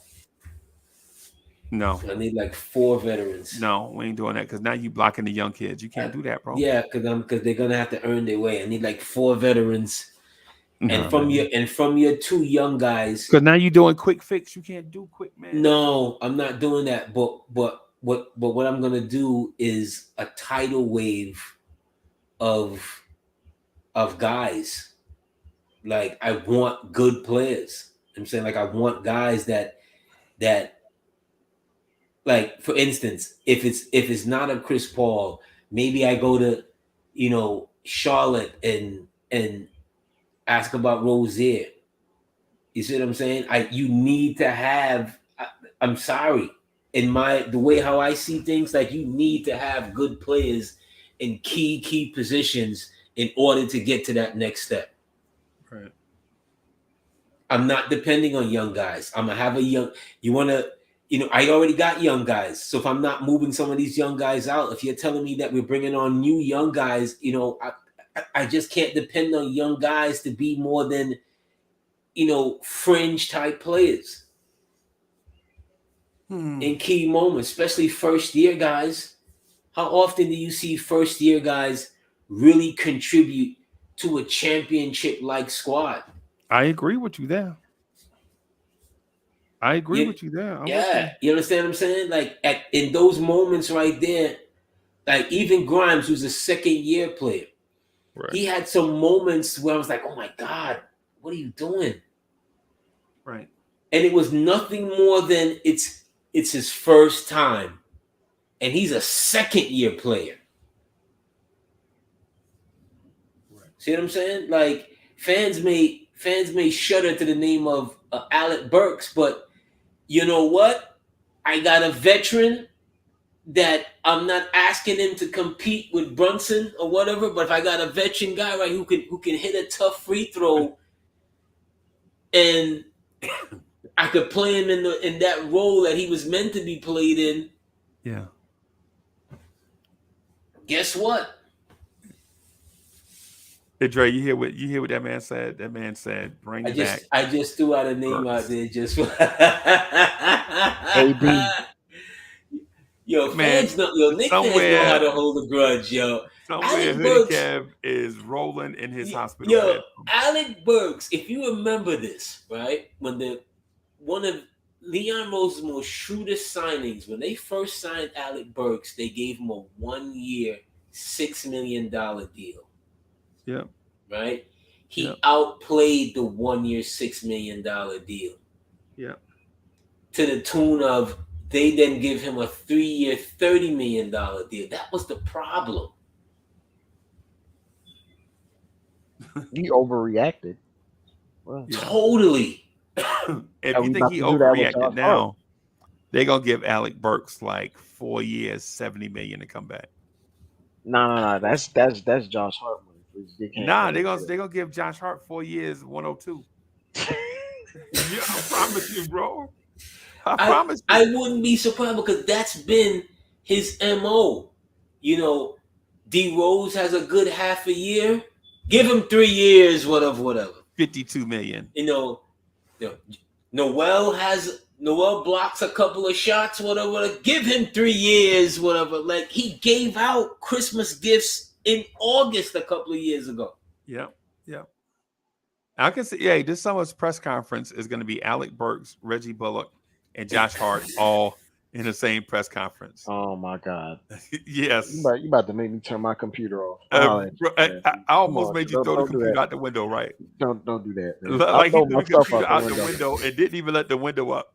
He just threw it straight through the window pane, bro. I'll throw myself out the window. Okay. That's what he did off of the playoff run against Atlanta. Has he learned from that? That's the question, Freezie. Has he learned from that? Wait. So. Has Reggie Bullock learned how to dribble the ball on a fast break? No, I don't think so. No, I don't think so. And the funny thing is, we saw Reggie Bullock do that same play 3 times in person, like catch it over his head like Torrey Holt, and then run it into the end zone. And we like, Reggie Bullock, you know this is basketball, right? This dude catches a Hail Mary over his shoulder and runs it out of bounds. Touchdown. The only thing that was missing was a touchdown dance, bro. Only thing missing, he didn't do the dirty bird. In Atlanta, they might have well did a dirty bird. Yeah, dirty bird. Yeah. yo, come on, yo. Yo. I can see this summer going AD's way, right? Bringing in a Bismack Biyombo at center. And he a good veteran though. I like Biyombo. I've been saying for years I want Biyombo, bro.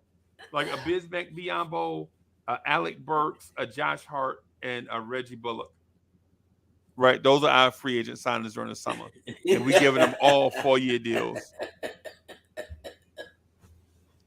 3-year deals, $40 million. 4-year deals, and they did it before. Yeah, they did it. I was on record at the time. There were so many Knicks fans, and you know who you are, that was happy and pleased with what they did at that summer, and I was like, it was you like guys don't. Pharrell. Yeah, like you guys don't know what you You don't know what you done did. Right. No, AD, you have to sign them. Like, no, you did not. No, you didn't. No, you didn't. Yeah. Or better yet, you didn't have to give them long-term deals. No, you did not have to give them. Then to pay to have them go away. Yeah.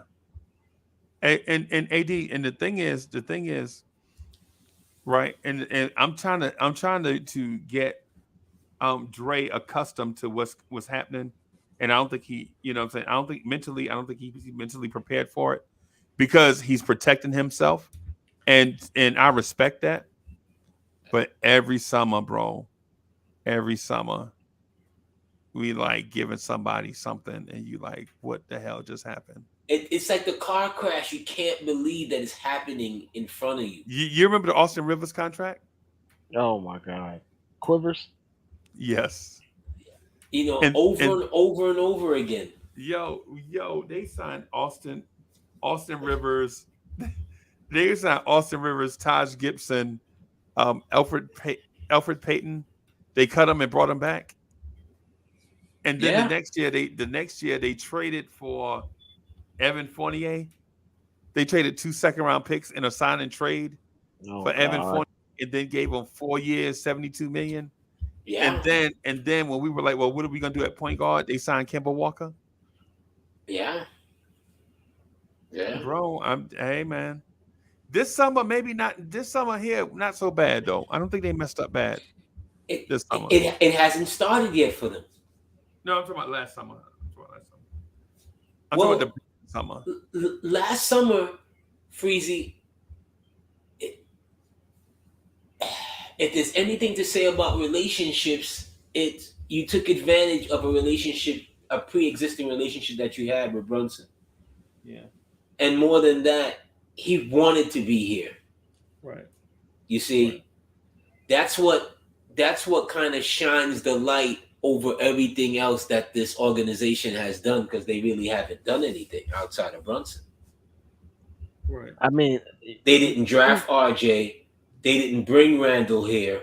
they gave them contracts though. They gave them contracts, but it wasn't their doing. Right. Their play kind of dictated. You But see what I'm saying? I said is you saying I'm bracing. I already just saw the Jerome James contract. Like, you're not you're not bracing me for nothing much worse than that. Yeah. Yeah. Well, that's true. That's it. Hey, you got a PS5?